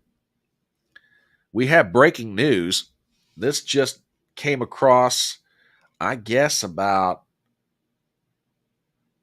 literally about a half an hour ago. Hearing date is set in the case of Ashley Merchant versus Fani Willis. This is an open records lawsuit. Merchant alleges Fani Willis failed to turn over records related to the Trump RICO case in violation of Georgia's open records law. Oh, crap. Okay. And I'm going to try and set this up. And if I'm not remembering parts of this correctly, y'all feel free to chime in on chat, which, by the way, doesn't matter if you're lurking on Rumble or lurking on YouTube. If you're sitting out there and you want to throw a comment in, you know me, I'll do my best to read everything. Okay. But yeah, if I remember this correctly, Ashley Merchant accused Fonnie Willis of certain records that should have been brought out in public, not turned over. And well, now Merchant has brought a lawsuit against Fannie, suing her, saying, hey, you didn't turn these records over in regard to Trump's RICO case. You violated Georgia's open records law. You're about to be sued. Well, they now set the date, June 25th. Oh, ladies and gentlemen, the month of June is getting spicier and spicier. And I'll tell you what, spicier and spicier. Gypsy, thank you very much for that piece of news. I genuinely appreciate it. See, folks, you come to Front Porch Brunch, you never quite know what you're going to get. You know, literally, we are Forrest Gump's box of chocolates. You never know what's inside. Oh, and going back to the Supreme Court, yeah. The Chevron doctrine case is hanging out there. The decision on presidential immunity related to Trump's hanging out there. The G-7 decision is hanging out there. Oh, TBA, you are absolutely right when you say it's going to be a hot, hot summer. Oh, baby, get ready. It's about to get good. I'll tell you what. Okay, well, getting back to where I was going. And again, Gypsy, thank you for that piece of news about old drama mama. Okay, as you all know, the U.S. House of Representatives recently voted to hold Merrick Garland in contempt. Now, to kind of get you guys back up to speed, back during Robert Hur's tenure as a special counsel investigating Joe Biden's mishandling of governmental documents, Hur and the attorneys at the Justice Department did a 2-day interview with Biden in October of last year. And there were audio tapes made during the interview. In other words, they recorded the interview. Okay. A transcription was given to Congress. The Congress requested the audio tapes. Justice Department wouldn't turn them over. The Republicans kept requesting them. They said, turn them over. They said, no, we're not doing it. Finally, Joe Biden invoked executive privilege and said, you can't have them. Well, the House sued, or I should say, the House took a vote and held Merrick Garland in contempt. Well, the House Representatives referred the matter a criminal contempt. They held him in criminal contempt, referred it over to the DOJ. Guess what DOJ did? Declined to prosecute Garland after congressional contempt vote. Article in thehill.com by Rebecca Bache, we have the following. The Justice Department issued a determination Friday that AG Merrick Garland committed no crime in failing to meet the demands of House Republicans who subpoenaed audio of President Biden's conversations with Special Counsel Robert Hur. The determination is in line with a memo from the DOJ's Office of Legal Counsel that stated Biden's claim of executive privilege over the tapes has protected Garland and from prosecution. That memo publicly surfaced hours before all but one House Republican approved a resolution to hold Garland in contempt of Congress in an effort to kick off prosecution of the Attorney General. However, such resolutions act as a referral to the Justice Department, which must then determine whether grounds exist for criminal charges. In this case, the DOJ strongly rebuffing the request in a 3-page letter. Okay, no great shock here. So where does all this go from here? Is it dead? Well, maybe, maybe not. House Speaker Mike Johnson, Republican of Louisiana, has said the following. Again, from thehill.com, we have the following. Johnson vows to take Garland contempt case to court after DOJ snub. Article by Lauren Irwin, we have the following. Speaker Johnson said Friday that the House will take their contempt of Congress case against AG Merrick Garland to court after the DOJ refused to pursue charges. Quote, it is sadly predictable that the Biden administration's Justice Department will not prosecute Garland for defying congressional subpoenas, even though the department aggressively prosecuted Steve Bannon and Peter Navarro for the same thing. And that's part of the point of all this. Okay? May I respectfully point out that Peter Navarro is in jail right now, and Bannon's getting ready to go to jail because subpoenas were issued from the J6 committee, and both of those men said this committee is not properly formed and we are covered under executive privilege. Well, the House of Representatives voted contempt on both of those men, referred to the DOJ, and the DOJ brought a case that got Peter Navarro in jail and Bannon on his way to go to jail. Yet the very same thing happens with Merrick Garland. Garland makes the same defense as Navarro and Bannon. Executive privilege, executive privilege, executive privilege. Oh, no, we can't touch him. But we'll put these other two guys in jail for the exact same justification. Okay? Exact same justification. So, Mike Johnson said, all right, fine, by God, we'll take you to court. So let's see what happens. Now, it's going to be held in the District of Columbia, the D.C. Circuit. So I'm not holding my breath on this one. But in that same vein, the inestimable Thomas Massie has come up with a solution for how to get Peter Navarro out of jail and keep Steve Bannon from going to jail. And I want you guys to see this, and I think you'll find this to be very, very novel. From the gentleman from Kentucky, the Republican House should, by an official vote, declare the subpoenas on Bannon and Navarro to have been illegitimately issued and vote to repeal them. Now, in case you're wondering what he's talking about, the reason that Peter Navarro is in jail is because the J6 committee issued a subpoena, and he said, no, I'm not going to answer to this. I'm not going to appear before your committee.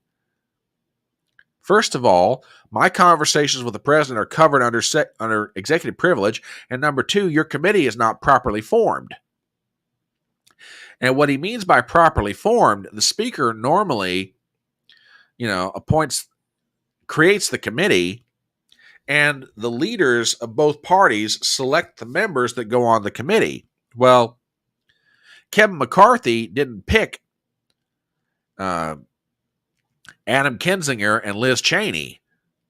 Nancy Pelosi did. Furthermore, there was no minority counsel.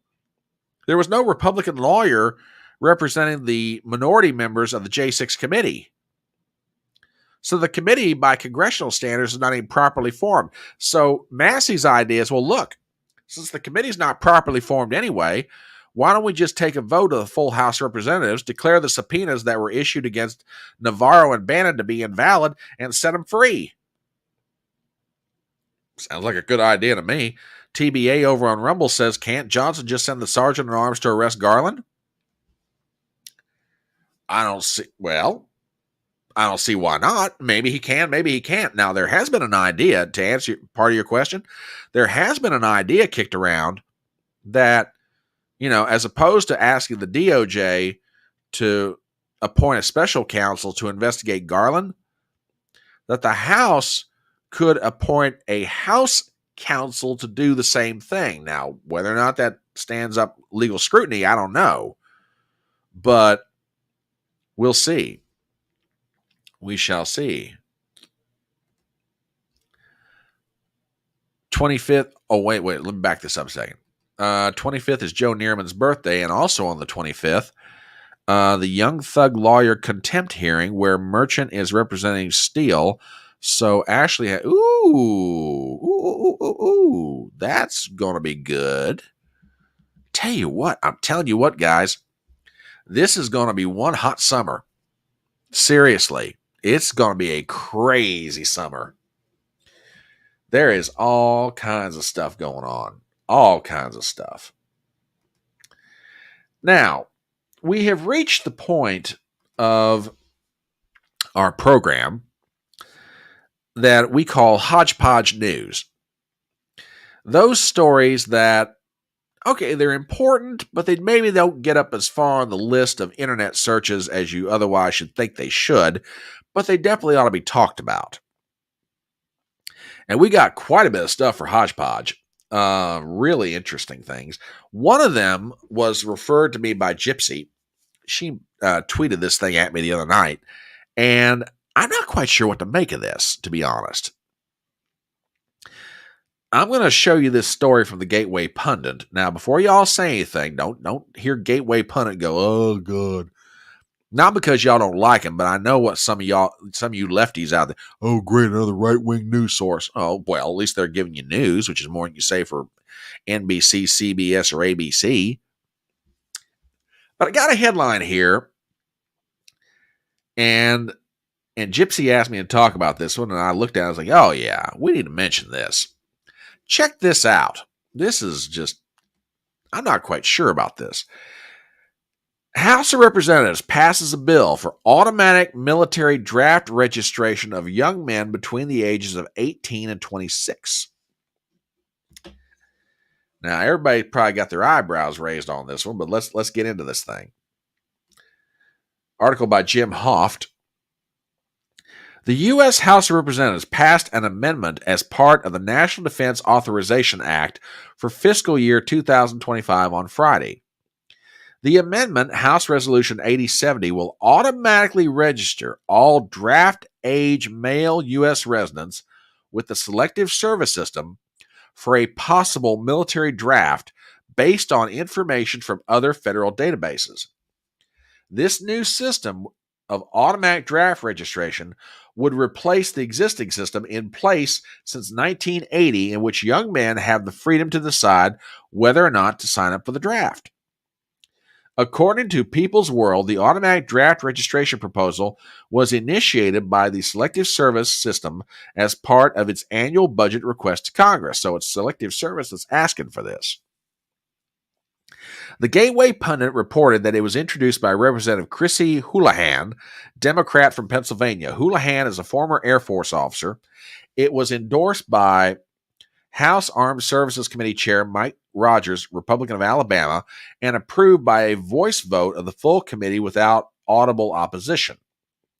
The amended bill states, automatic registration. The Military Selective Service Act is amended by striking Section 3 and inserting the following new Section 3. Except as otherwise provided in this title, every male citizen of the United States and every other male person residing in the U.S. between the ages of 18 and 26 shall automatically be registered under the Act by the Director of Selective Service. This section shall not apply to any alien lawfully admitted to the U.S. as a non-immigrant under Section 101A15 of the Immigration and Nationality Act for as long as he continues to maintain a lawful non-immigrant status in the U.S. The bill was approved in the House by a vote of 217 to 199. Among the votes, 211 Republicans support the measure, with Marjorie Taylor Greene and Thomas Massie and Matt Rosendale of Montana voting no. 196 Democrats voted against the bill, with 6 Democrats breaking ranks to vote in favor. The legislation now advances to the Senate for further deliberation. In a Twitter post, Representative Greene defended her decision to vote no on the bill. Quote, "Today I vote no on the NDAA. While there are many great things in the bill, it still allocates money for the Ukraine Security Assistance Initiative, which is used to fund the war in Ukraine. I am adamantly opposed to the war in Ukraine. I do not think funding a foreign war should be a mandatory annual spending requirement of our U.S. military." The House also passed a measure automatically registering men between the ages of 18 and 26 as part of the NDA. I think we all know where that could lead. The NDA featured the largest military pay raise in history. Read the press release below. Yada, yada, yada, and so on. Oh, okay. Well, all right. There's an update to this from Gypsy. All right.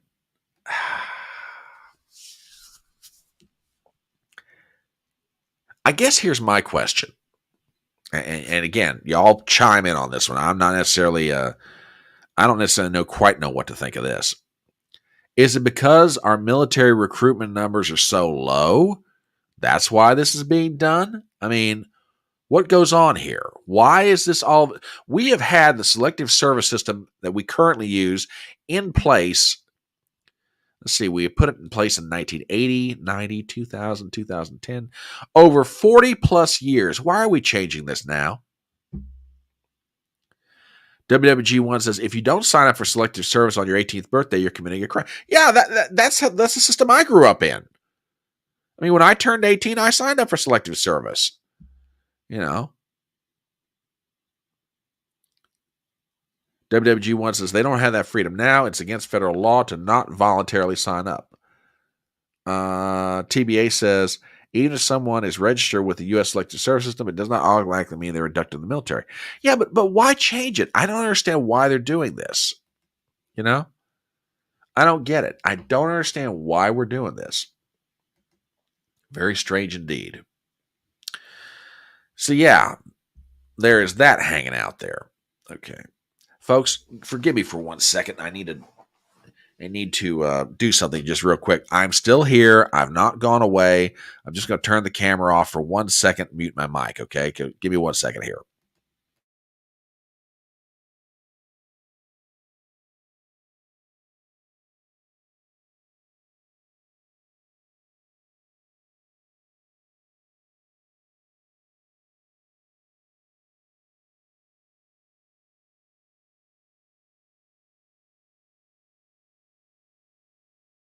Okay, folks, sorry about that.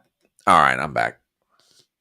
Had to do something for the nose. Oh, I'm glad you piped up because, girl, the next story is for you, and it has to do with your beloved Old Dominion. Okay? Now, we've been talking about this for maybe the past couple of weeks because there's been a whole slew of polls coming out of the Commonwealth of Virginia. And let me see if I can pull these up real fast just to kind of get you guys back up to speed. Because I tell you what, the fact we're even talking about Virginia right now is intriguing me to death. Okay. Let me see if I can. Yeah, here we go. Now we're starting to get there. We're getting to where I want to go with this. Whoops. Hang on. Yeah, there's one. And let me do this one other thing real fast. There has been a lot made about what is going on in Virginia with relation to the presidential race. Now, really for the past 20 years, there's been no good reason to talk about Virginia because Virginia has more or less been in the hands of the Democrat Party. However, there is more and more polling that's coming out of the Old Dominion that is giving people reason to go, this is interesting. Now, y'all know me, or at least I like to think you know me. One poll, I don't necessarily pay attention to it. Two is a coincidence. Three or more, you've got a trend. Well, folks, let me show you something. This is from realclearpolitics.com.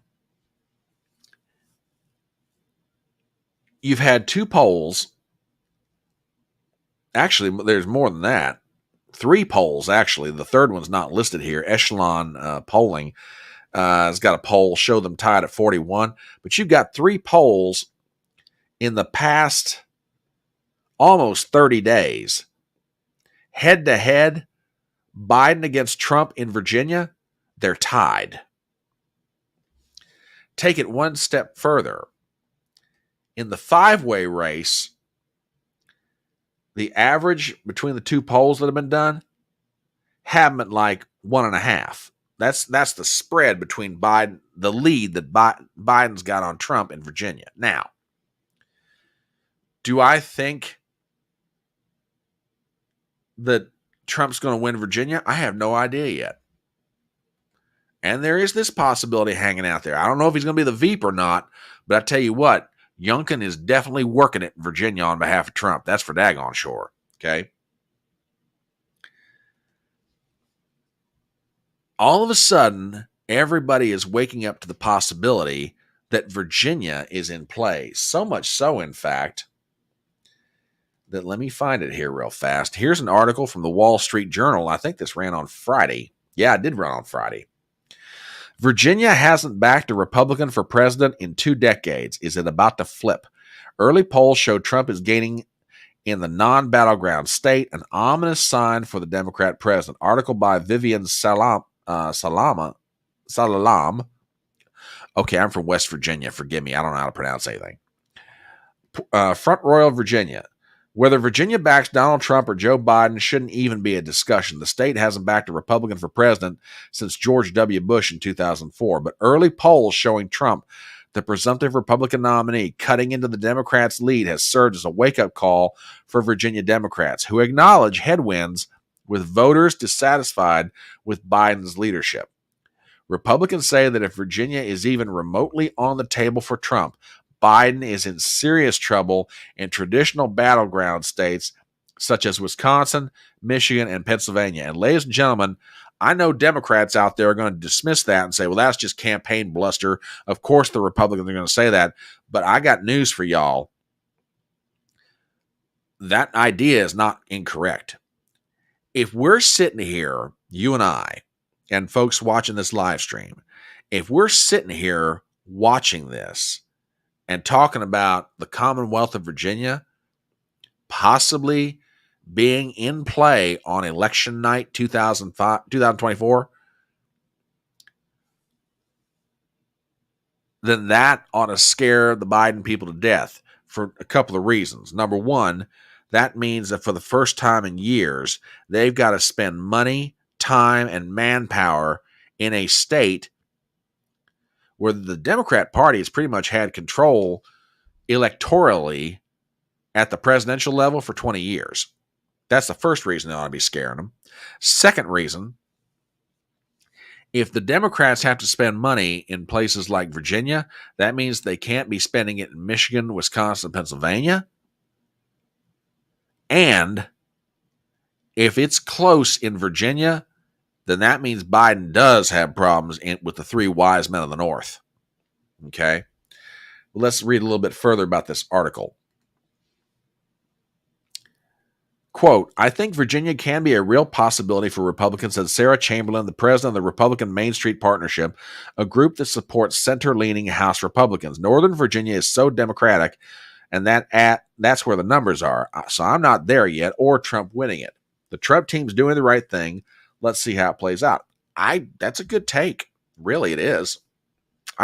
Barris was talking about this the other day on his live stream, and I can't disagree with him. Again, do I think that Donald Trump's going to win Virginia? I have no idea. But if he even gets this close on election night, okay, if he gets this close,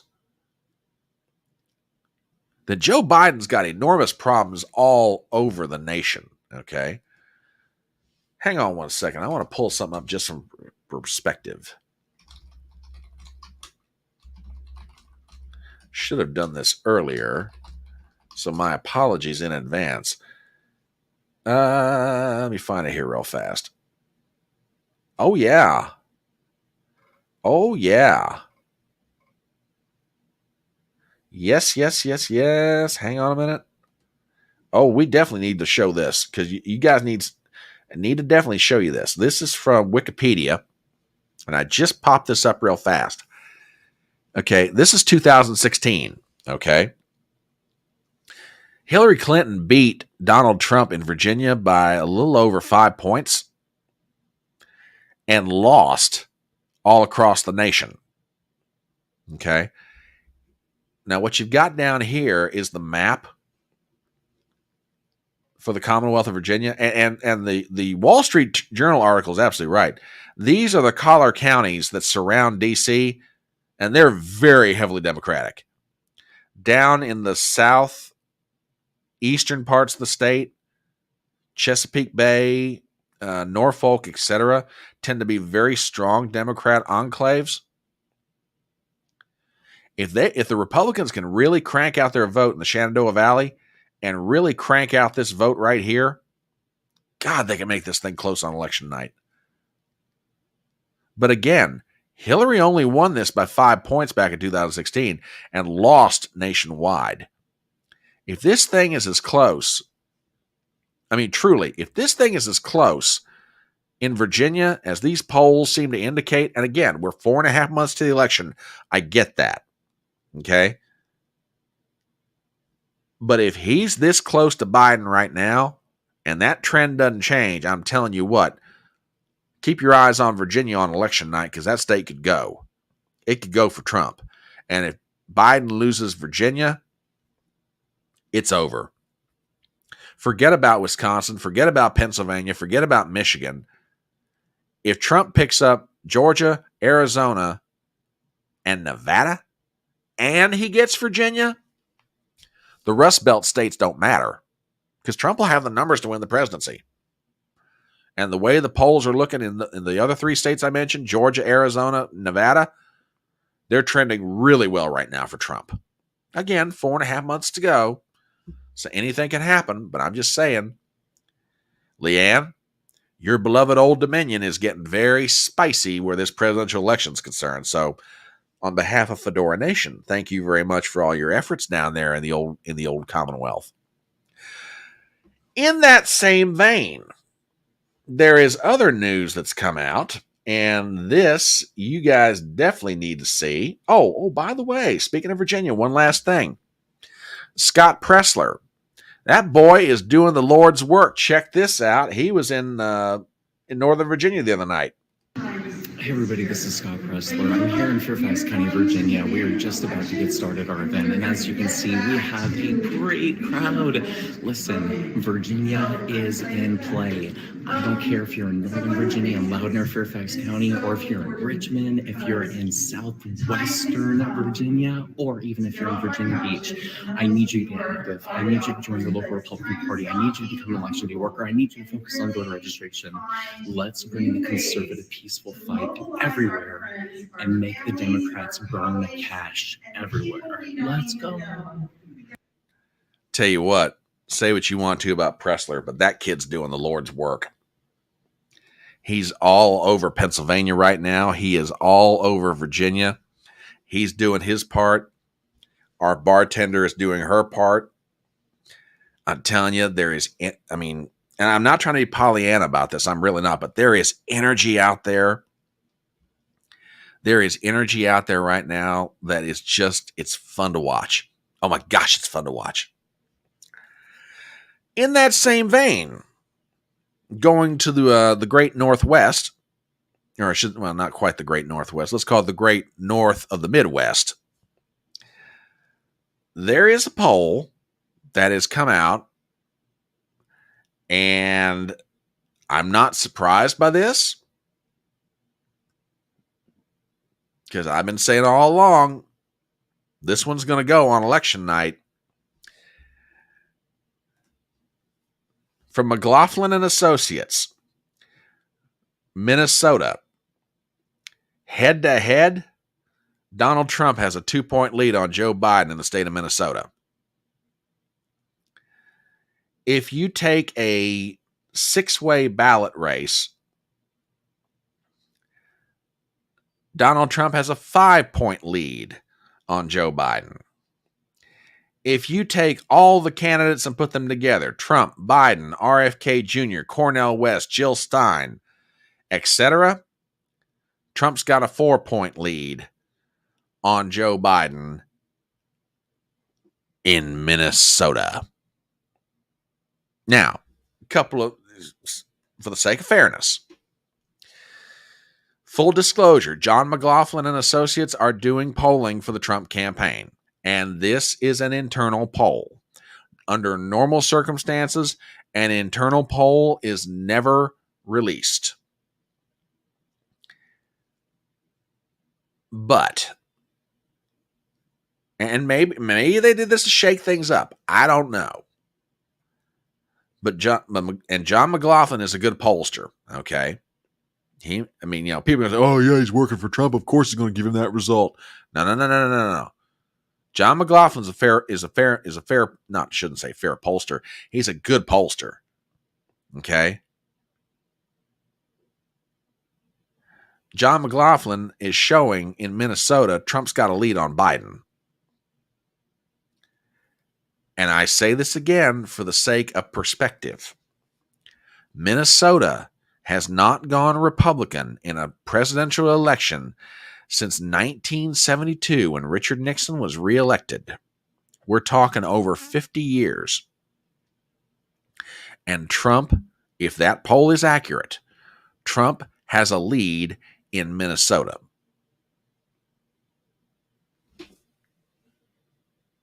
TBA says Martin Armstrong Socrates program has Biden's approval rating of 6%. 6. I wouldn't be surprised. Yeah, and I wholeheartedly agree with this sentiment. I don't know what kind of arrangement Pressler has got with the Republican Party right now, but I'll tell you one thing. If they're not paying him, by God, they oughta. And going back to Virginia, Southwestern Virginia is red minus Lexington due to all the professors and retired ED educators. Yeah, I could see that being the case. I could see that. Oh, hey, I could be wrong on election night, but I'm still standing by my prediction. I say Minnesota's going. I say Trump flips it. Because keep in mind, back in 2016, he barely campaigned in that state, and Hillary held on to it by 1.5 points.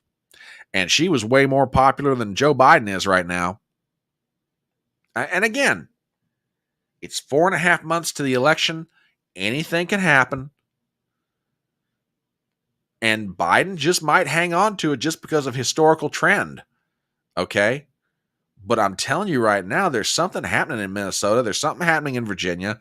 There are going to be states on election night. If Trump wins, there are going to be states on election night that are going to go that nobody's talking about right now. Oh, by the way, Gypsy, this is information for you and all the members of Fedora Nation in the state of Michigan. Trump is doing 2 different appearances there today. I saw this earlier. I don't have anything pulled up for it, but I want to pass it on to you. Okay. He's doing an appearance 3:00 Michigan time with a group of it's called the Black Pastors Roundtable. It's somewhere in Detroit. I'm not sure where. But Trump is scheduled to appear in Detroit, Michigan at 3:00. It's going to be carried live on Newsmax. I know that much. The Trump campaign announced that. It'll be carried live on Newsmax. Trump will be appearing with a roundtable of African-American pastors. And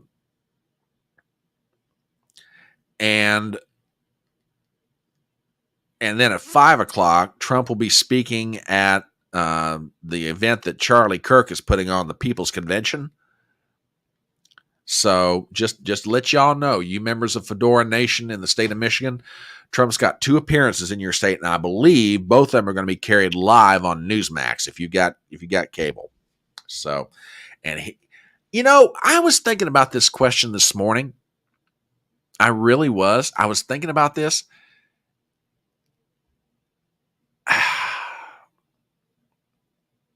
Do I think they're going to put him in jail? Well, let me rephrase that. Do I think they want to put him in jail? Yep. Do I think they're going to try it? Probably not. I say that, but then again, nothing about what's going on right now surprises me. Could I see them trying to put him under house arrest? Oh, yeah, I could see that. I could absolutely see that. Oh, really? Really? Oh, that's cool. That's cool. I tell you what, you gotta love the energy of the MAGA movement. You just gotta love them. Gotta love those kids. House arrest, I could see happening. Oh, what other pieces of news do we have for HodgePodge Stew? Oh, by the by, if there's a reason why, and there no doubt there are a lot of reasons, if there are reasons why Trump is doing so well in Virginia and Minnesota, here might be part of the reason for that. I don't know if you guys saw this, but I will pass it on to you as part of HodgePodge Stew. From Fox News, experts predict inflation, election trouble for Biden. It's too late to fix it. Federal Reserve maintains interest rates at current levels in face of stubbornly high inflation. Article by Brandon Gillespie and Matthew Richter. We've got the following. Economy experts are predicting trouble for President Biden as the nation draws closer to the November general election, leaving little time for his administration to fix the stubbornly high inflation plaguing Americans. Inflation currently sits at 3.3% year over year, according to Department of Labor statistics. Although down from a record high of 9.1 in June of 2022, it is still in danger. It is still higher than any point of the last decade prior to Biden taking office. The Federal Reserve on Wednesday announced it would maintain the federal funds rate at 5.25% to 5.5%, where rates have held steady since last July. An expected decision considering inflation rose less than predicted for 12 months ending in May, and the core CPI rose a better than expected 3.4%.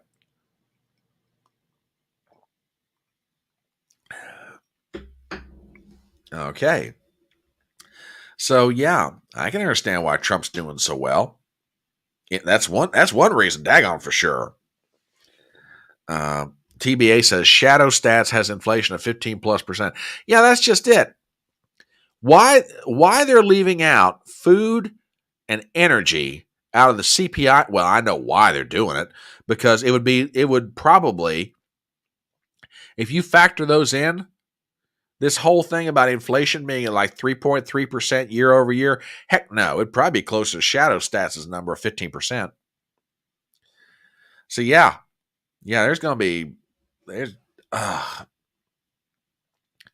somebody explain to me in what rational universe Joe Biden gets reelected. I don't get it. Well, I know why he might be reelected, but it just doesn't make any sense. I'll tell you that much. Okay, we got a few other stories here to go over. Speaking of inflation, by the way, we need to turn our attention south for a moment. Milei of Argentina, one of my favorite political leaders in the world right now. And this coming from a guy that doesn't necessarily, keep his eye on foreign policy that much. But Milei of Argentina, man, I tell you what, that dude is absolutely cooking down there. This is an article from Bloomberg. You think our inflation is bad? Check out what they've got to deal with. Argentina monthly inflation slows to lowest rate since 2022.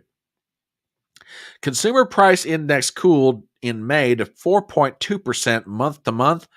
Now listen to how bad it is in Argentina. Year over year, inflation is 276.4% year over year. The fifth straight monthly inflation slowdown of the Milei presidency. Article by Patrick Gillespie, we've got the following. Monthly inflation in Argentina slowed to its lowest level in May since early 2022, capping the fifth straight cooler print under President Javier Milei as market doubts linger that the trend can be sustained. Consumer prices rose 4.2% last month, less than economists expected at 5%, and the lowest level since January 2022.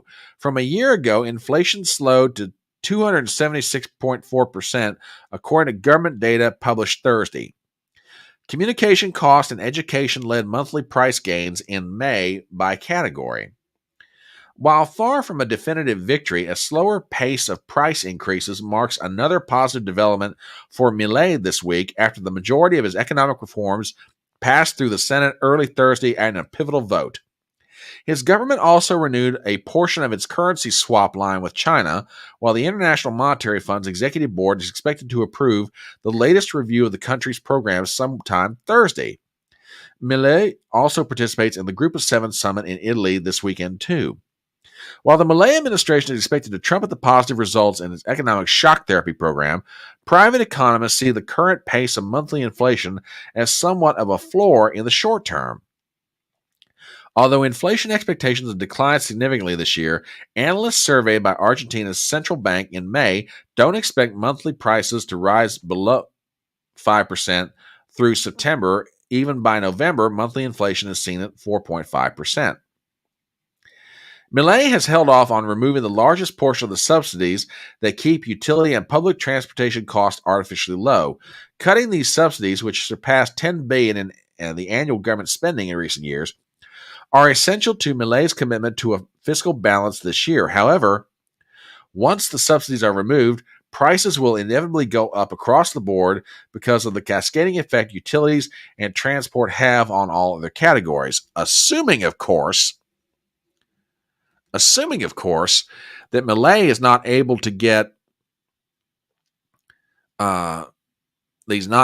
changes put in place that aren't going to change the dynamics. And TBA says Milei will eliminate the inflation altogether when he backs the Argentinian peso with gold. Great point.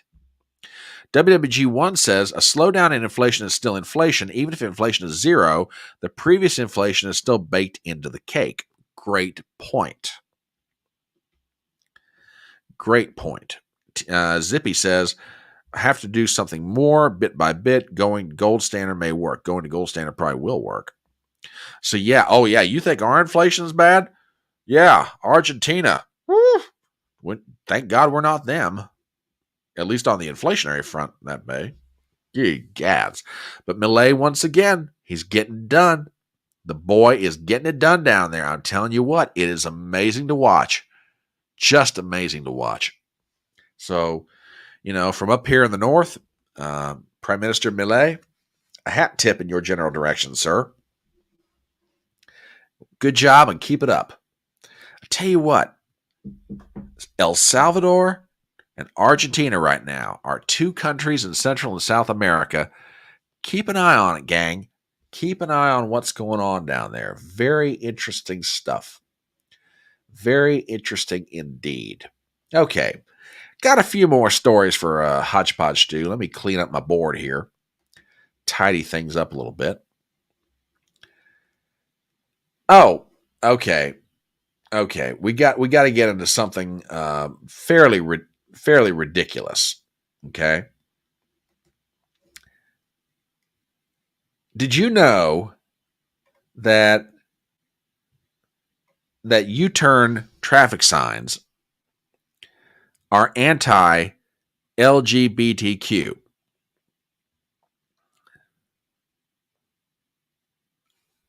Yeah, what? Yeah, I didn't know that either. Did you know that no U-turn signs are anti-LGBTQ? You don't believe me? Check out the latest offerings from ABC News out in Silver Lake, California. Of course, this would come from California. Yeah, I agree with you. But you got to hear this. Folks, check this nonsense out.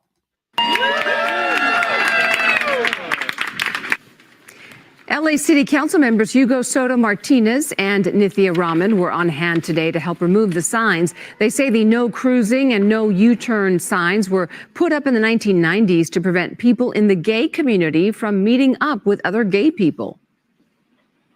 I was also surprised that these U-turn signs were still up. And at first, they seem a little, okay, it's just a no U-turn sign. But when you learn the history of it and you realize that these were used to profile gay people, it's so important that we have these removed.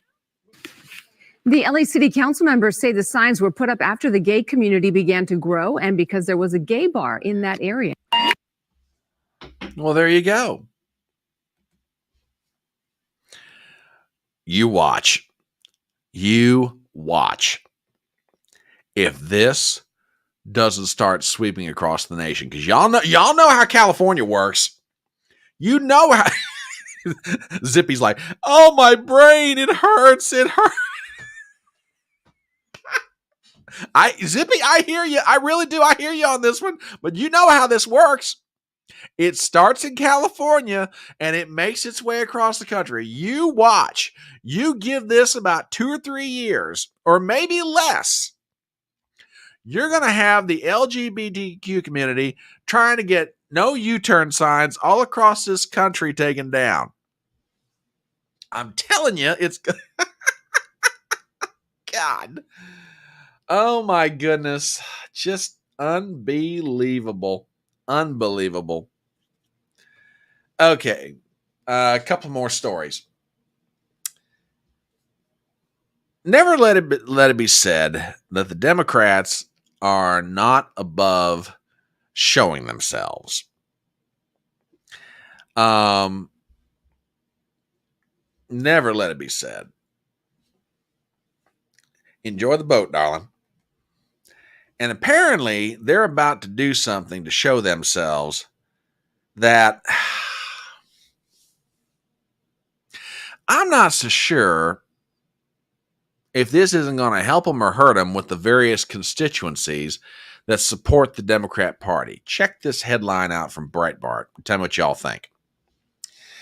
Democrats plan to protest and disrupt Netanyahu's speech to Congress. Article by Joel Pollack, we have the following. Democrats plan to disrupt Israeli Prime Minister Benjamin Netanyahu's speech to a special joint session of Congress on July 24th in an unprecedented move of hostility to the democratically elected leader of a close American ally. 56 Democrats boycotted Netanyahu's speech in 2015 when Republicans invited him to argue against then-President Barack Obama's nuclear deal with Iran. This time, Axios reports Democrats plan to go bigger than a boycott. The proposals include, and this is from Axios, a press conference, a vigil, or an event with families of those taken hostage by Hamas, many of whom feel Netanyahu hasn't done enough to free their loved ones. In a sign of how extensive and high-level some of the discussions are, former House Majority Whip Jim Clyburn, Democrat, South Carolina, told Politico he was participating in one counter-programming meeting. Several progressive House members are planning to attend the speech, but will disrupt it, one lawmaker said. The speech may be especially awkward, given that Senate Majority Leader Chuck Schumer called earlier this year for Netanyahu to be ousted in new elections. The Biden administration has been trying to undermine the Israeli leader since he was elected in November 2022, with the exception of a brief period when the Israel and Saudi Arabia were near a peace deal before October 7th of last year. Netanyahu, like most Israelis, opposes the creation of a Palestinian state. The Biden administration has been pushing for a Palestinian state as the outcome of the war started by Hamas. It also began sanctioning right-wing Israelis in a nod to the anti-Israel boycott, divestment, and sanctions movement. I tell you what.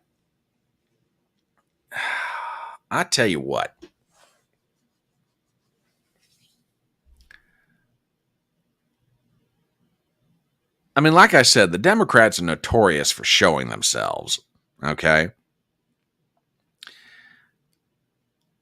See, I don't know.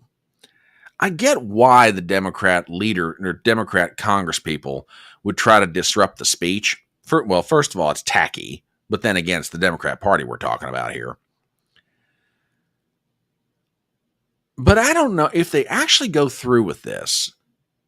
Okay, they're going to help themselves, I guess, with the pro-Palestinian wing of the Democrat Party. But when it comes to the Jewish vote, aren't you running the risk of pissing them off? Just saying. I mean, you know. Just saying. One more story, and then we're going to hang it up for the afternoon. And this really speaks to how the times are a-changing politically. Yeah, it's a good question. They were pro-Israel last year. Now, I guess not so much. You know. From thehill.com. Yeah, if I can get this thing pulled up. There we go. Garrett Graves, key McCarthy ally, opts against seeking re-election in Louisiana. Article by Carolyn Vackel and Michael Schnell. Representative Garrett Graves announced Friday he will not run for re-election in November, capping off months of speculation over whether he would run for another term after redistricting impacted his House seat. Graves, who has served in the House since 2015, was a key ally of former Speaker Kevin McCarthy and played a key role in last year's negotiations to suspend the debt limit, revealed his retirement after the Supreme Court ruled last month that Louisiana could use a new map that created a second black majority House district for the general election 2024. The second black majority House seat was carved out of Graves' district. Quote, after much input from constituents, consultation with supporters, consensus from family, and guidance from the Almighty, it is clear that running for Congress this year does not make sense, Graves said in a statement. TBA says, another rhino gone. Yep. I'll tell you one thing, and don't get me wrong, there's not enough of those rhinos that are going to be gone after this year. But I'll tell you what, this House of Representatives that's coming up, and particularly the U.S. Senate, is getting more and more MAGA America first. Now, it's going to take a few more elections, but McCarthy's gone. Patrick McHenry's going to be gone after this term, who was a key ally of McCarthy. Graves is going to retire. I tell you what, the House, the Senate, they're getting more and more MAGA America first all the time. And if Trump does sweep back in, and he sweeps a bunch of them in with him, let's see what he gets. Sometimes Trump has a very bad habit of endorsing people that you sit there and go, oh, God, why did you pick that one? And I get it, but let's see what happens. Anyway, it's about 10 minutes till 1 on Saturday afternoon, and this has been Front Porch Brunch. I want to thank all you guys for being here. Glad to have you. If you haven't done it yet, hit the thumbs up button on YouTube and Rumble. If you're not subbed to my channel, please do so. This is what we do every weekend. We get together, we talk about the news, we try and have as much fun doing as we possibly can.